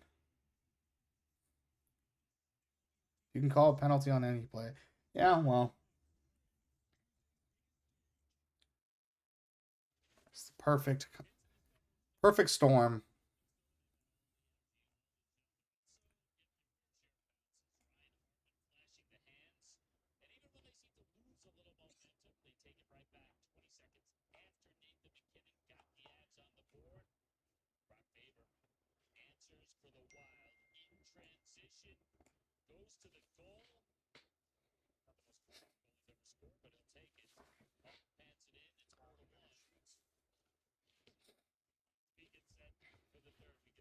Let's see exactly if we've got any updates on line changes or how the team is doing in intermission so far.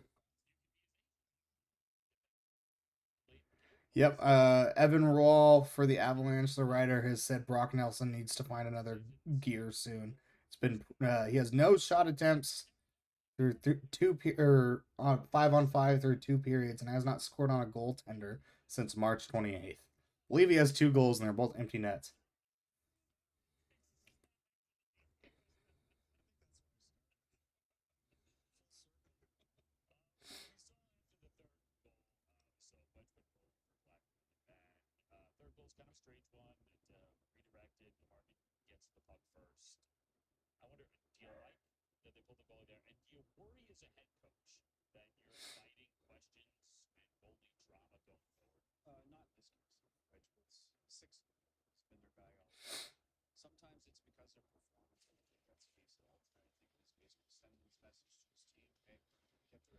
Well, let out the frustrations more as the intermission goes on. I'll hear it all. We'll talk about it. I mean, the defense in this game has definitely been a suggestion. That's for sure.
Thanks for sticking around through this frustrating game. I know y'all are as frustrated as I am. I'm also frustrated because I was unable to stream in my usual setup. I think that's what we can blame the game on is my internet connection. So next time I stream, if you see me in my studio, that means we'll have a great game.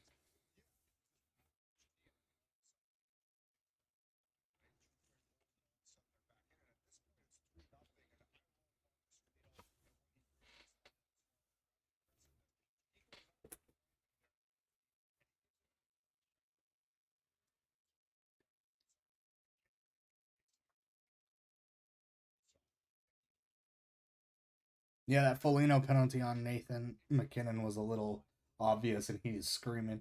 He cross-checked him, he didn't have the puck. I mean, he probably was arguing that it was a flop or something. Wild is better.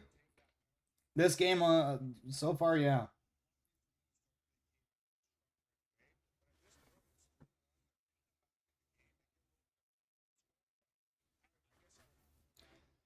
Yeah, I'm sorry. That's my fault. Actually, you can blame the internet provider. The internet is what crapped out, and that's why I was unable to record in my usual spot. And that's also why the stream was late today. I literally had to move everything over from my studio back to my house. Did it in 10 minutes, and then a rush to get this going.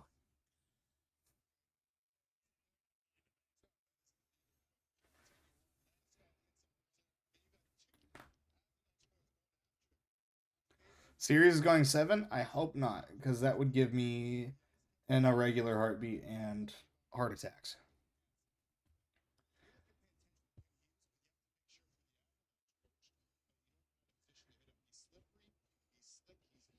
Comcast, they're crooks. Don't want them to hear me talking about it.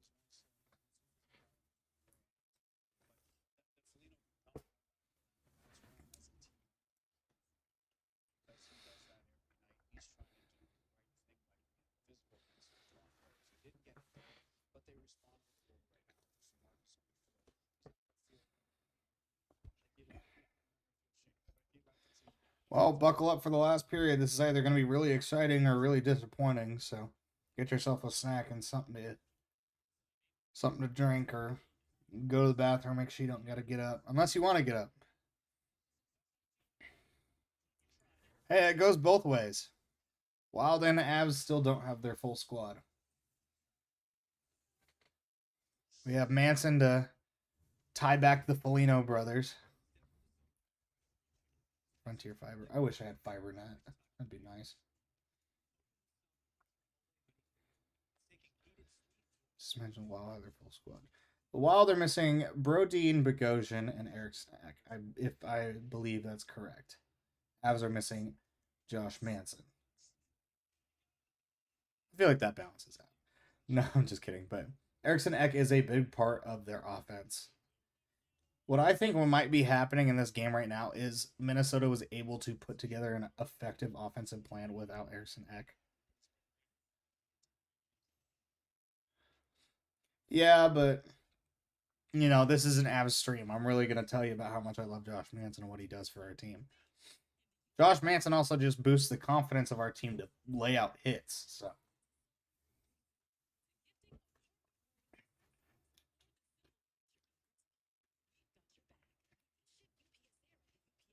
he's not a scrub.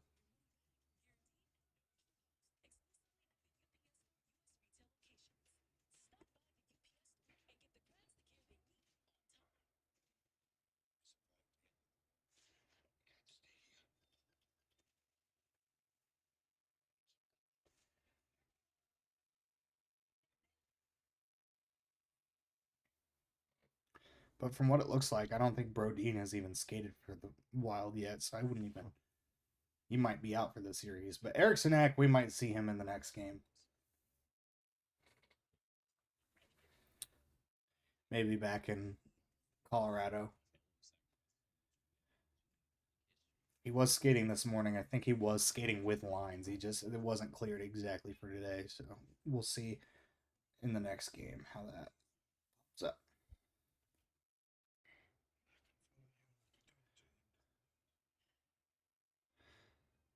Have you not seen how much the puck's been bouncing here, too? I don't think it matters where we go. The ice is going to be bad.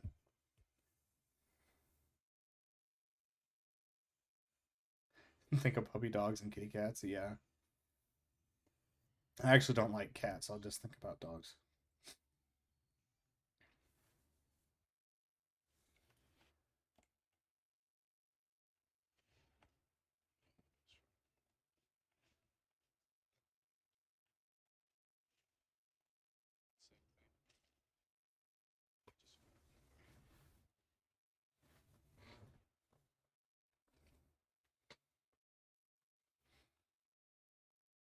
Intermission looks to be wrapping up soon.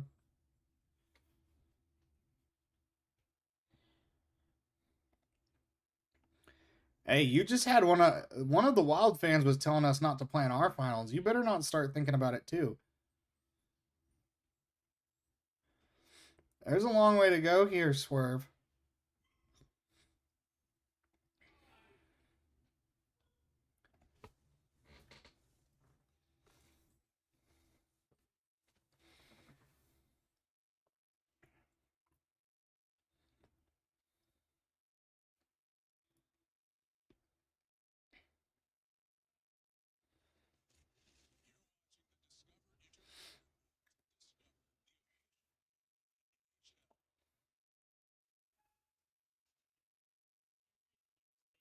You know, the Avs every now and then have got to have a crap game. They do that every now and then.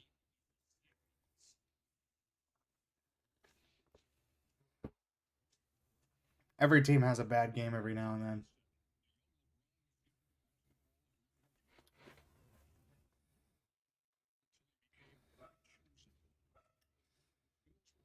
We just might have a little bit of a series on our hands. We'll have to see going forward.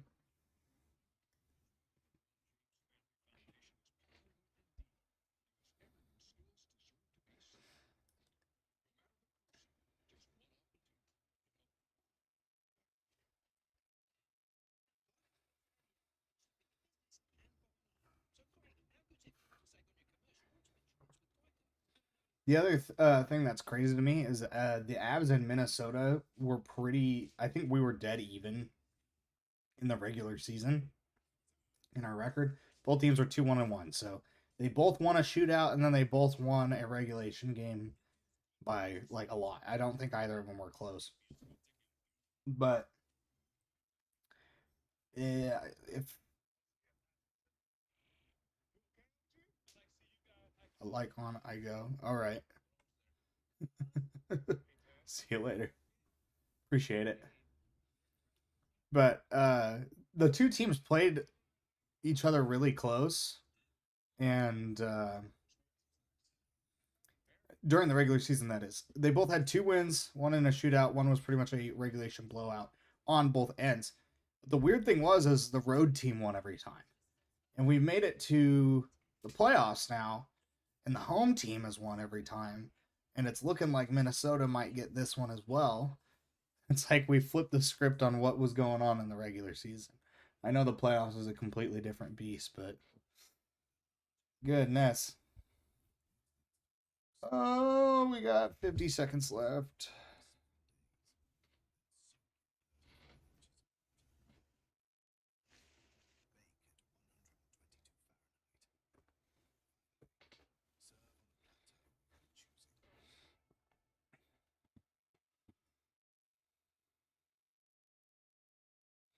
Yeah, game's not over.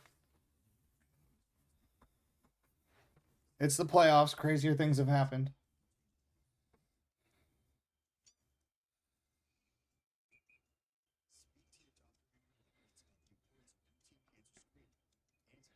Ooh, seeing a commercial with the Philly fanatic in it, that's kind of rough.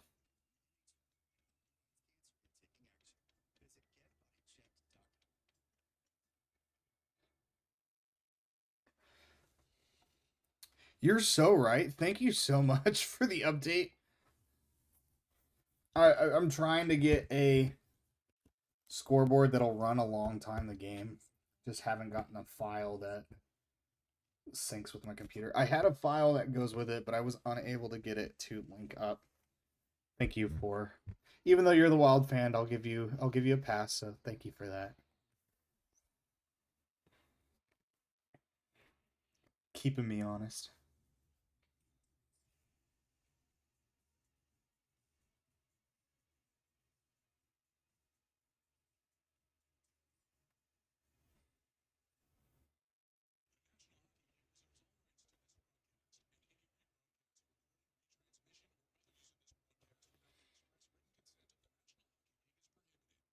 The other thing about this game so far is the Avs have not been blocking shots. Avs have 3 block shots on this game after 2 periods. That's bad. Minnesota has 8, which is not great either, but that's that many unblocked shots on net is not a good look.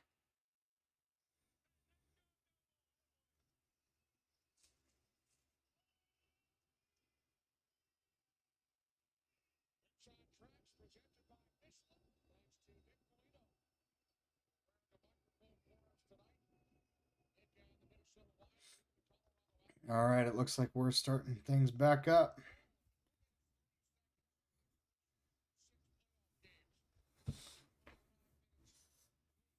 It's like the boys are still at the spa recovering from game 2 is what it looks like to me. All right, so if you remember, the Avs are on the penalty kill to start the period. Controlling the puck, sending it down. Makar sends it all the way off the back glass.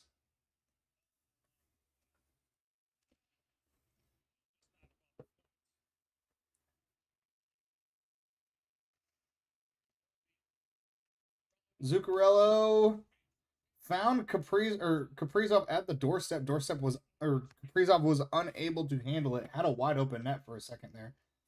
And a deflection, and Nelson is able to get the puck out. 55 seconds remaining in the power play.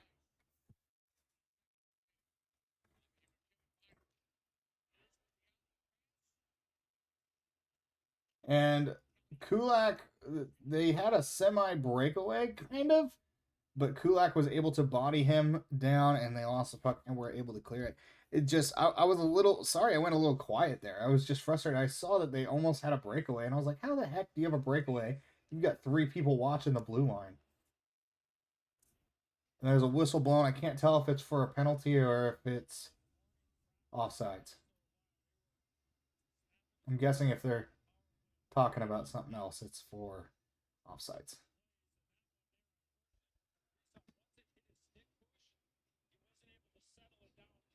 Habs are the actual studs.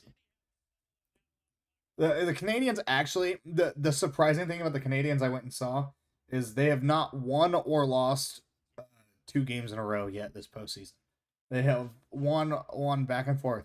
If they want to get to the 3rd round, they're going to have to figure out how to win 2 in a row for once.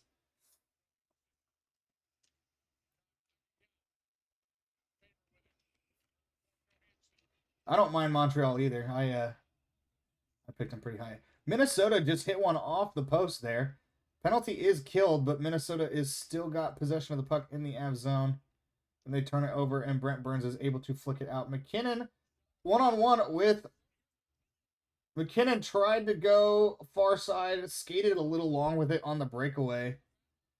Wallstedt did a good job of keeping it close. And now there's a breakaway the other way for Kaprizov. And Blackwood, or not Kaprizov, my bad. Number 91 for Minnesota. I'm not entirely sure who that is, but Blackwood did make the save. Necas has the puck. Dropped to Makar right into the chest of Wallstedt.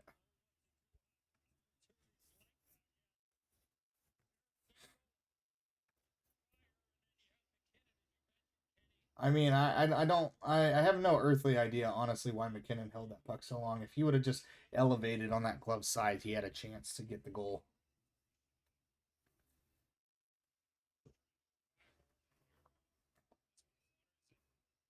Yeah, Wedgwood just got enough of that shot on goal to get it to go off the crossbar.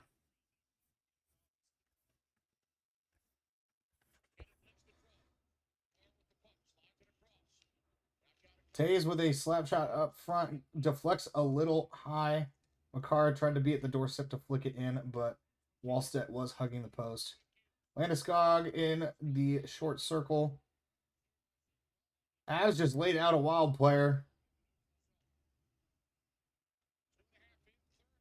Finally starting to see some hits going on. Nate just turns it up in the neutral zone, or turns it over in the neutral zone. Puck off of Blackwood. Kaprizov comes up with it and sends it around. Zuccarello up top. Took a shot on net. Got a rebound off of Blackwood, but Blackwood was able to recover. Looked like that was Nico Sturm down low. Former Av and Stanley Cup champion Nico Sturm, by the way. Will always love my former Avs players.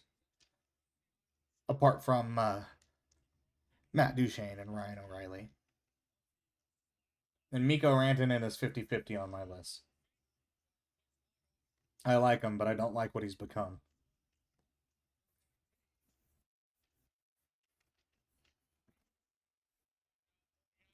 Nate just carries it out, and it's flicked in by the Avs. Avs go get a change that they desperately need.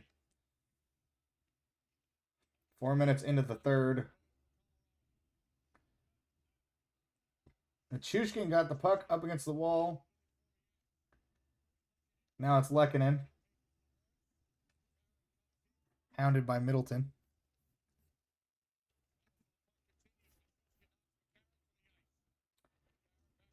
The puck is still up against the board. McCarron loses it. Kadri has it, flicks it up top.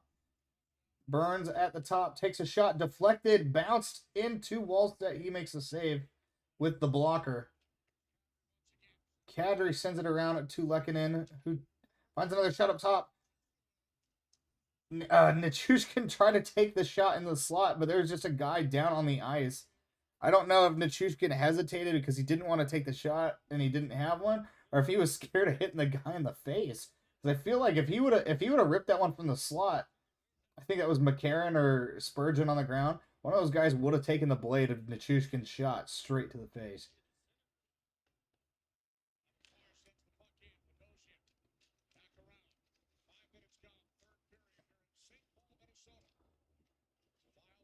That's another thing I have not seen a lot of this game is this third line. The third line that's been good this whole postseason has been kind of absent. I haven't seen a lot of Ross Colton, not a lot of Nicholas Waugh. I've seen a bit of Kadri, but I think Kadri's been shifted between the second and third line a bit.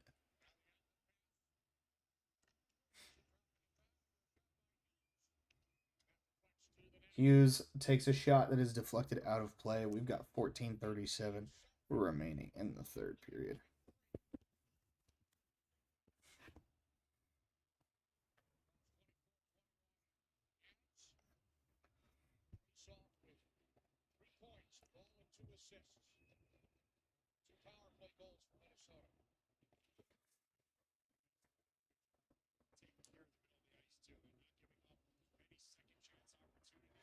$14:37 shots are 24-21 for Colorado, but the goals are 4-1 for Minnesota.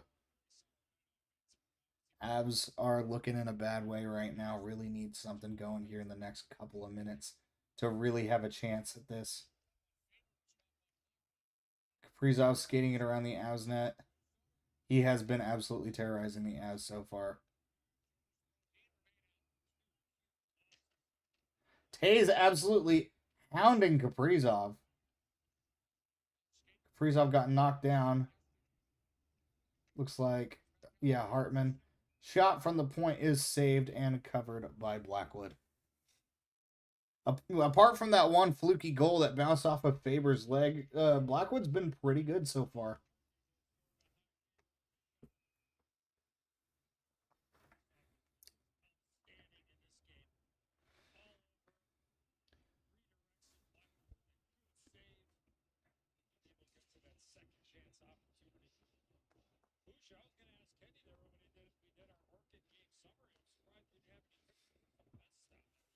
Yeah, Kaprizov with a 3-point night right now.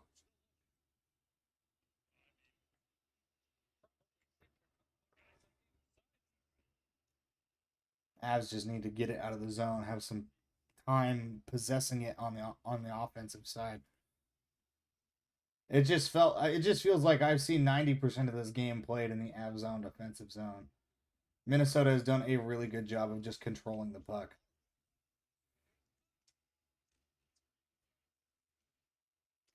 There's Nelson in the offensive zone. Finds Lehkonen. Tries to dish it in the middle to Nichushkin. Kadri pinned up the boards with McCarron and Hughes. Puck squirts out to Nichushkin. Nichushkin sends it to the slot to Burns, who takes a shot. And the glove saved by Wallstedt. And we are going to go to a commercial break.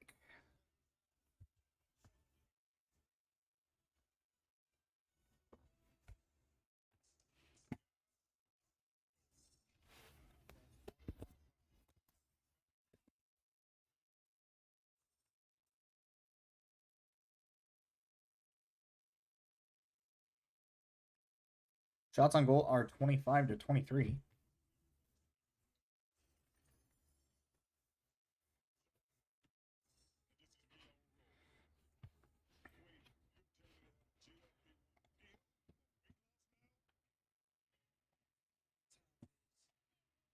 Your UT? Are you saying you're UT or are you saying you're out?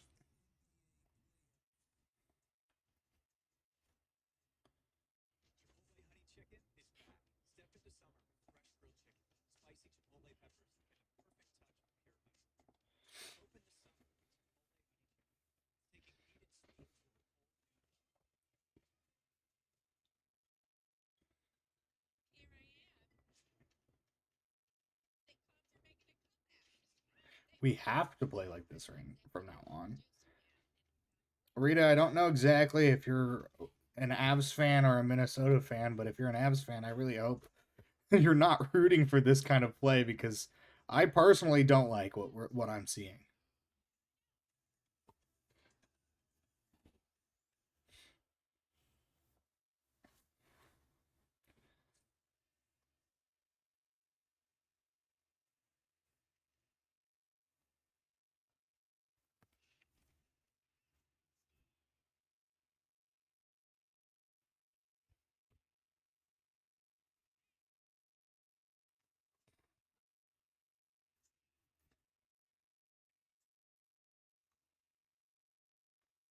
Well, it looks like we are back.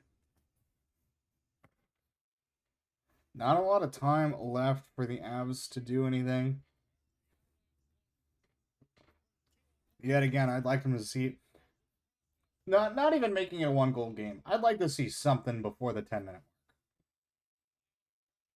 Some sort of fight.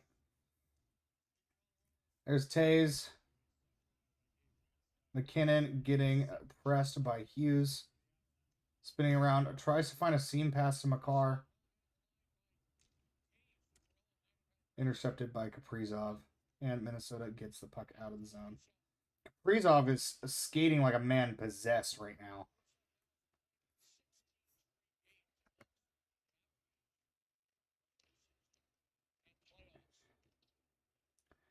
There's Drury. Makar tries to... I couldn't tell if that was a center pass or if it was trying to go to the point. Either way, it didn't get where it was supposed to go. Burns finds a guy. Saved by Wallstedt. It's Parker Kelly. Burns takes a shot, deflected wide by O'Connor. Parker Kelly is there to recover. Parker Kelly up against the wall, takes a shot low. Rebound, back to Parker Kelly. Whipped around to Brent Burns. He's going to take a long shot. Blocked by Minnesota. Sent around. Avs kept it in. One-timer off of Wallstedt and deflected up. Logan O'Connor wheels it around the board. Malinsky sends it in, but it's deflected out, and Trennan will skate with it.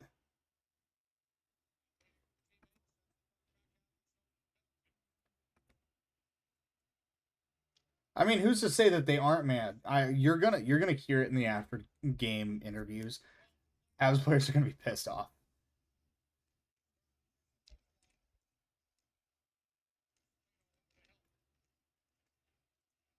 Nick Waugh looks to be upended. Avs recover though. There's Blankenberg. I haven't seen a lot of Blankenberg. I wonder if oh, Brock Nelson just got bumped from behind, seemingly away from the play. It was kind of a surprise no call there. Maybe the officials just didn't see it. But Blankenberg, I haven't seen him in the game a lot at all. We might have gone to 5 defensemen at some point. Let's check exactly how much ice time Blankenberg has in this game. My guess is it's probably less than 14 minutes. Am I correct? I am very correct. He only has 5 minutes on the ice. Shot goes wide.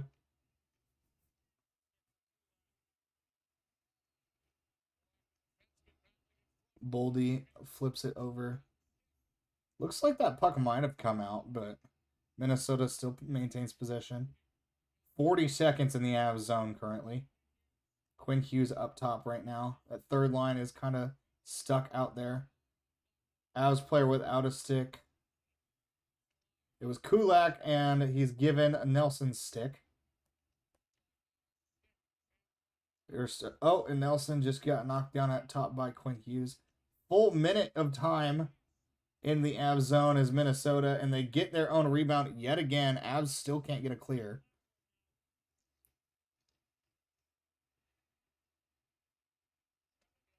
And the Avs have finally cleared the zone, able to get some people back on the ice.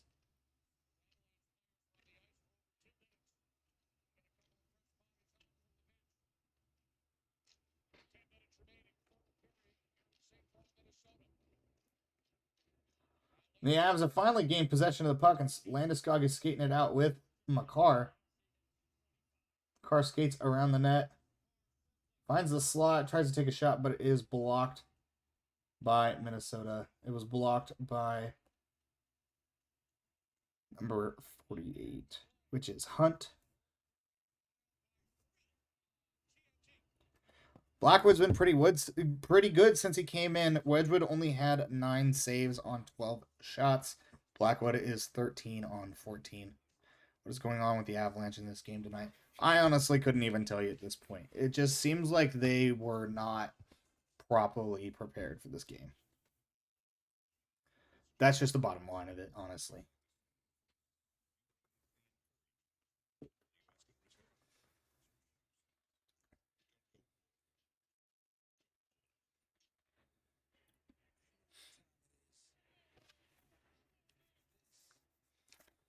And I know the big thing that we Avs fans boast about when it comes to our team, at least in this postseason, is our depth. Our depth has not shown up at all today.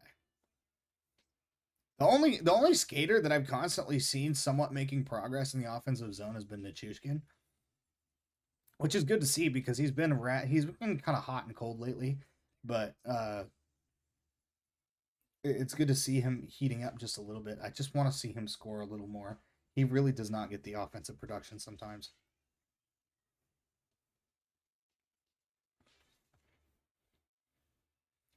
$9:29 remaining in the period.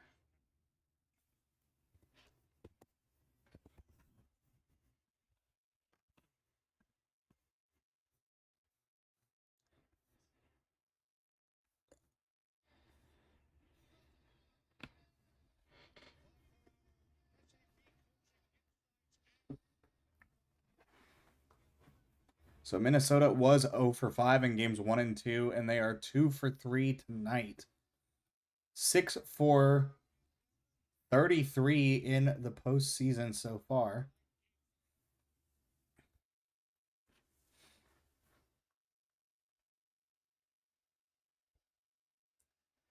$9:29 remaining in the third period. Landeskog is kicked out of the faceoff. MacKinnon will take it. Top line is now MacKinnon, Necas, and Landeskog. Quinn Hughes breaks it out, but the Avs have taken it over, and then they turn it over yet again. Minnesota just possessing the heck out of the puck in this game.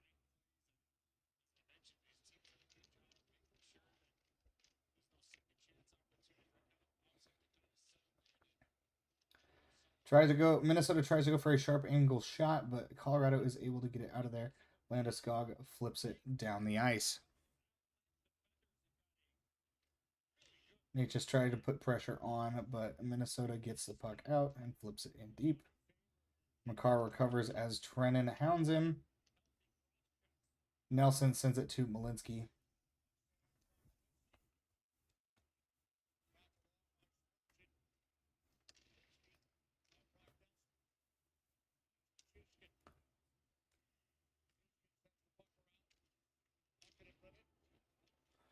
Avs had the puck in the offensive zone, but lose it to the Wild. Kulak retrieves it and is now behind the net. Turned over to Minnesota. Trenin is now down low beneath the net, and the Avs have picked it back up. 8 minutes remaining in the third period, and it is icing.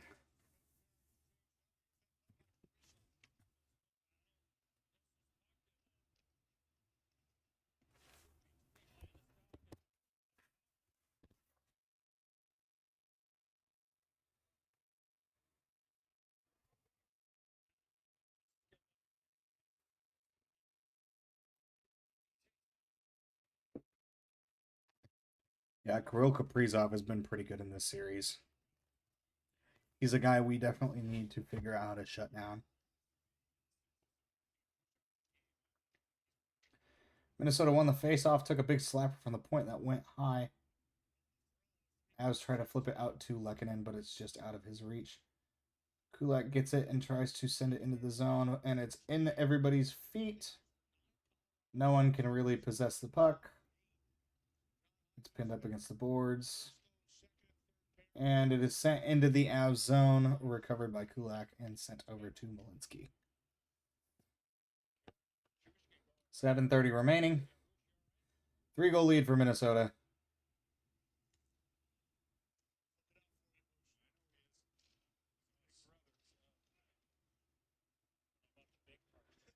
Avs lose the puck yet again in the offensive zone, and Minnesota sends it down.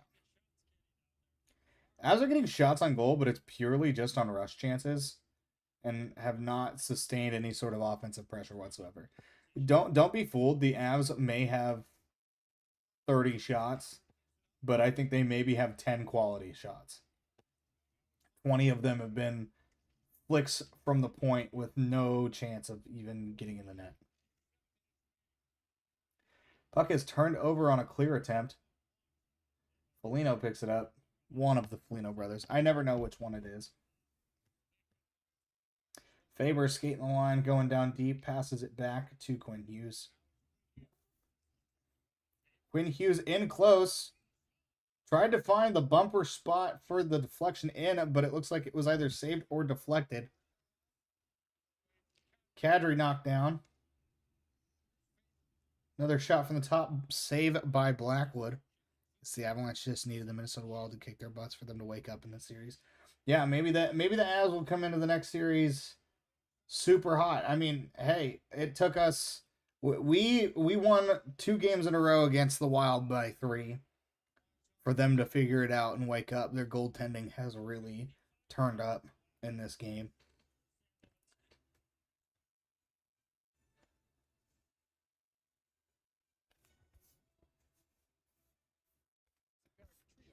The bottom line is, so far, it just shows that that Minnesota made adjustments and the Avs really did not. And we'll see how the Avs approach the next game. This one's getting pretty bleak.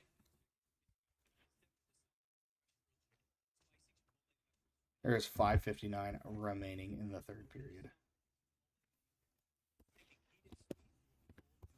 So 6 minutes for the Avs to make any last form of push in this game. Shots in the period are 8-7 for Colorado.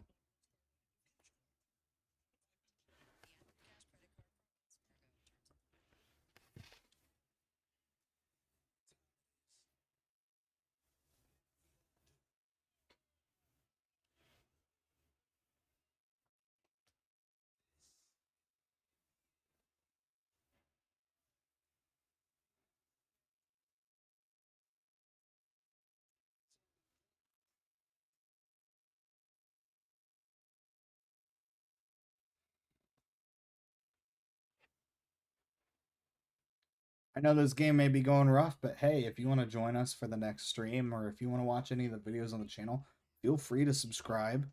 Love to have you here. We do put out content pretty much daily. We have 3 channel hosts. That's me, Gavin, and Mark. Keep an eye out for our videos if you subscribe and make sure you watch them and, participate. We love to ask y'all questions, let y'all engage in the comments, and we are out here responding to as many as we can. Avs in 5, I guess. I like that mentality. The Avs can even steal 1 in Minnesota. That's a good omen, considering there's 2 more Avs games remaining in this series.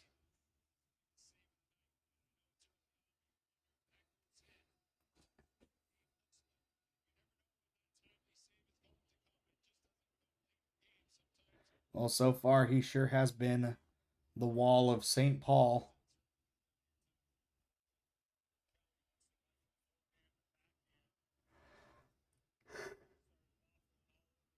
Ooh, pardon me.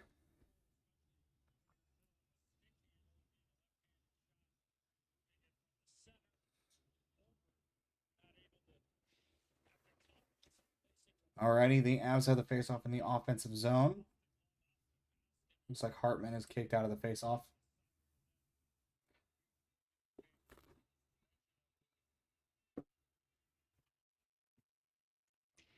Avs win the faceoff with a set play, but the shot goes wide. Landeskog down low with all the Wild players. MacKinnon gets it and sends it to the point.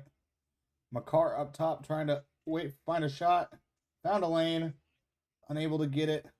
MacKinnon at the doorstep, but sends it to the point. Taves with a shot.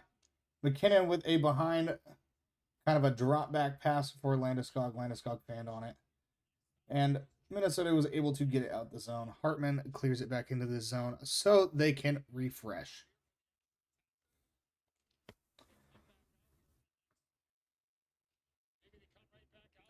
Five minutes remaining in the third period. Blackwood comes out to play the puck. Sends it around the board. Tries to flick it up and out to Parker Kelly, who is racing forward. And we've got a puck out of play. 4:58 remaining in the third period.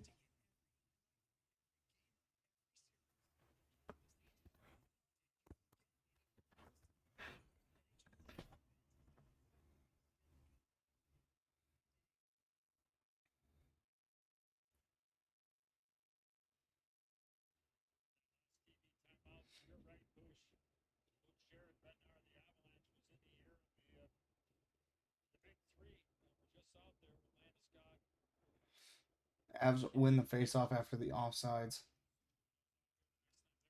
Find it to the center of the ice. Nichushkin's skating with it. Fighting three Minnesota Wild players as he's trying. Malinsky tried to keep it in, but wasn't able to do so. That looked like it was almost offsides right there, but... Oh, and it was. I was correct. Ha-ha!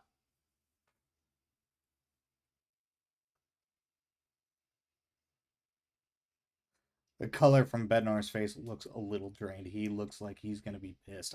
I would not want to be in that locker room after the game.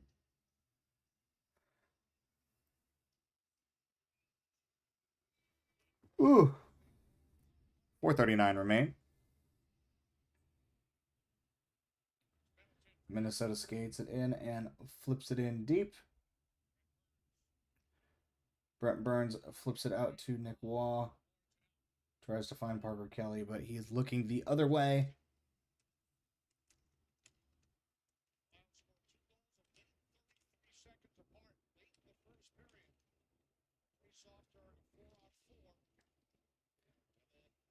Logan O'Connor has it behind the net. Finds someone up top. Tries to take a shot on goal. Someone ended up on top of Wallstedt there, but it looks like he was pushed by a Wild player, so no penalty was called. Logan O'Connor dumps it in deep. Yeah, it's going to be tense in that locker room.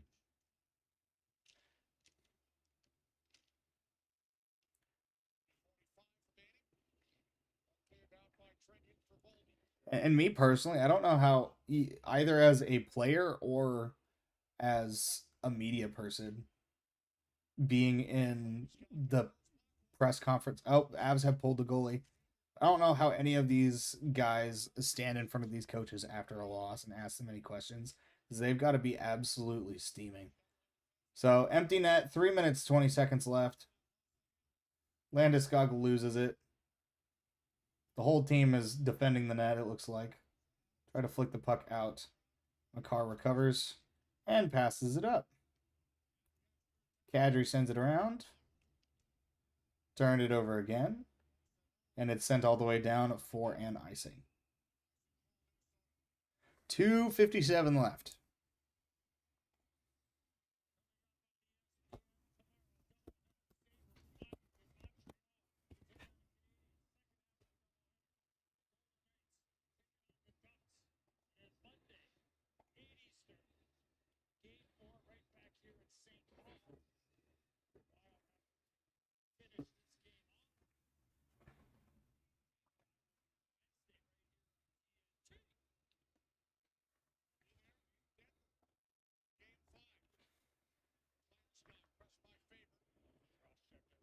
MacKinnon has it on the boards.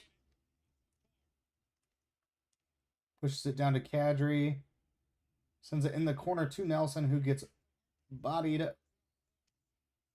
Kadri tries to send it up top, but it is sent down the ice for icing as Minnesota sent it all the way down.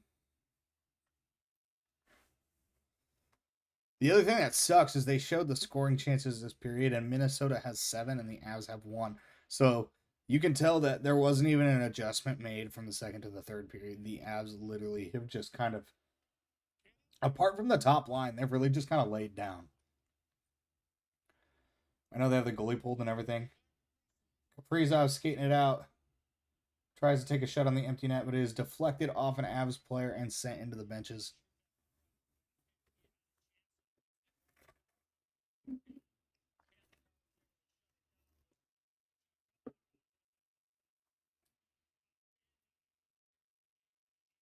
Avs are getting outskated, outchased, outshot, out everything in this game.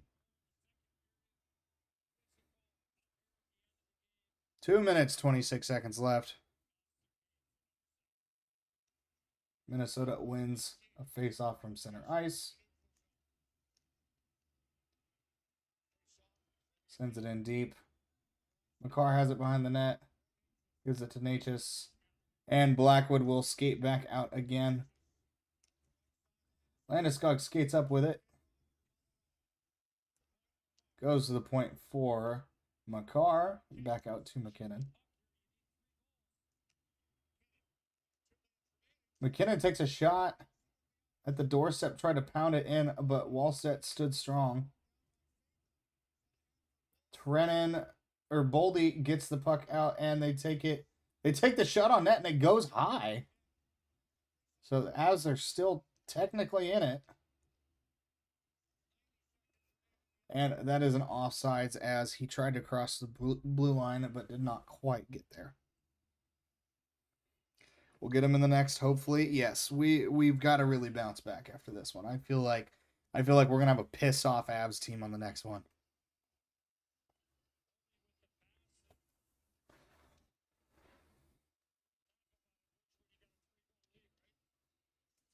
Colorado's taking a timeout.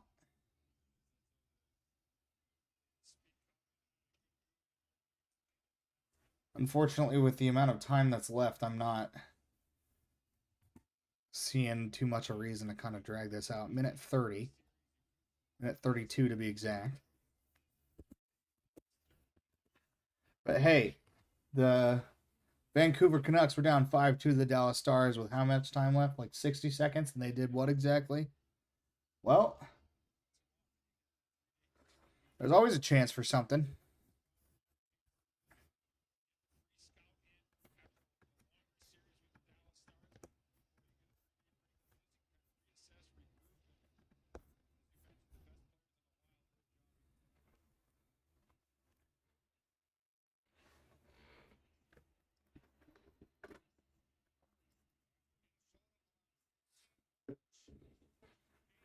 I think the main thing I'm happy about with this game is that we got out of it without any major injuries so far.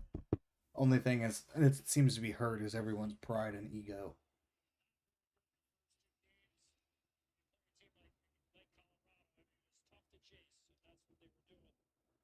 Avs send the puck in deep. Net is still empty. Nelson has the puck. Finds MacKinnon. Takes a shot on net. Deflected wide. Finds MacKinnon again. Skates to the middle of the ice. Tries to get Necas on the one-timer on the outside, but Necas completely fans on it. MacKinnon steps up, able to keep the puck in the zone. And Boldy flips it out.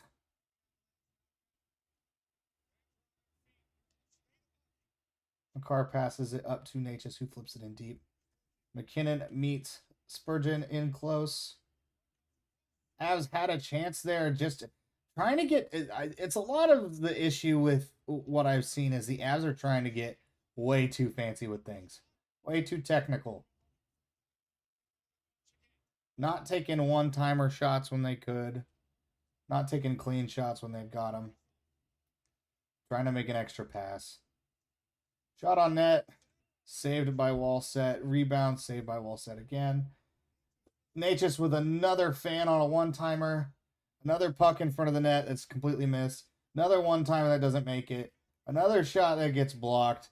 I mean, just combine everything that's been making you mad on top of an empty net chuck from the far end for Minnesota to make it 5-1. Wallstedt just absolutely did break dancing in the net. I'm just going to go ahead and type final because this game's over. 3.3 on the clock. It is Minnesota 5, Colorado 1. Oop, pardon me. If we win this game, I'll chuck a fifth. But that's going to do it for this one. The Avs absolutely just... They kind of rolled over and let Minnesota do whatever they want almost the whole game. It's been kind of rough sledding through this one. Game is over. Avs had a pulled goalie for 3 minutes and 20 seconds. Didn't really generate any good chances until the last 30 seconds of the game. But in the end, gave up the empty net to lose 5-1. Go ahead and let out your last frustrations before we end the stream while they're back. Well, it sure looks like it. They keep playing like this down the stretch. Colorado is going to have to find that other gear. They interviewed Landeskog, and they said, how do y'all feel playing so well? He's like, we feel we have another level to get to. Well, unfortunately for the Avs went back a level this time. So they've got 2 levels to get to for where they want to play. That was just rough to watch. Colorado just did not put any sort of pressure on Minnesota at any point in that game. There was not once in that game that I was like, ooh, we've got Minnesota on the ropes. There was nothing going on that suggested anything of that nature. A lot of penalties, let's do a little box score breakdown real quick. So, for the Avs, had a .923 save percentage out of Blackwood to finish that game. Not bad. .750 from Wedgwood, not great, but also the goals he gave up were, I think any goalie would have given those up. But we got the goal from MacKinnon assisted from Landeskog on Kadri on the power play. 7 shots on goal from Landeskog, which was impressive.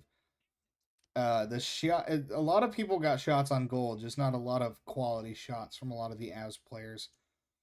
I need to see Brock Nelson do something. He had 1 shot on goal this game. He needs to start producing. But anyways, for the Wild, we had a goal and assist from Kaprizov and Brock Faber each. Both had a goal, 2 assists, and 4 shots on goal. Now we'll go to the penalty breakdown. There was 8 penalty minutes on the Wild and 8 on the Avalanche. So penalties were pretty balanced. You can't even say that the Avs lost this one because of the referees. They very clearly lost this one straight up. The Avs did not come to play today. It was not a great showing. I think not a great showing is an absolute understatement. They've got to wash this. They've got to wash this loss off, and they've got to bounce back on Monday. Don't forget to come back and watch our stream on Monday. I will be here. Make sure you join me. Love talking to y'all during the game. Hey, and you Avs fans, or you Wild fan, you're more than welcome to come back too. We can still talk to you. We can still chat it up. But I want y'all to know that the Avs we do bounce back after games like this. Going to bed. See you in the next. Good luck. Have a good night. Avs are going to come back different in the next one. But pleasure having all y'all here. Thank you very much for watching the stream. Sorry everything was a little messed up, but we will hopefully have everything sorted out by Monday. Thank you very much, guys, and I'll see you next time.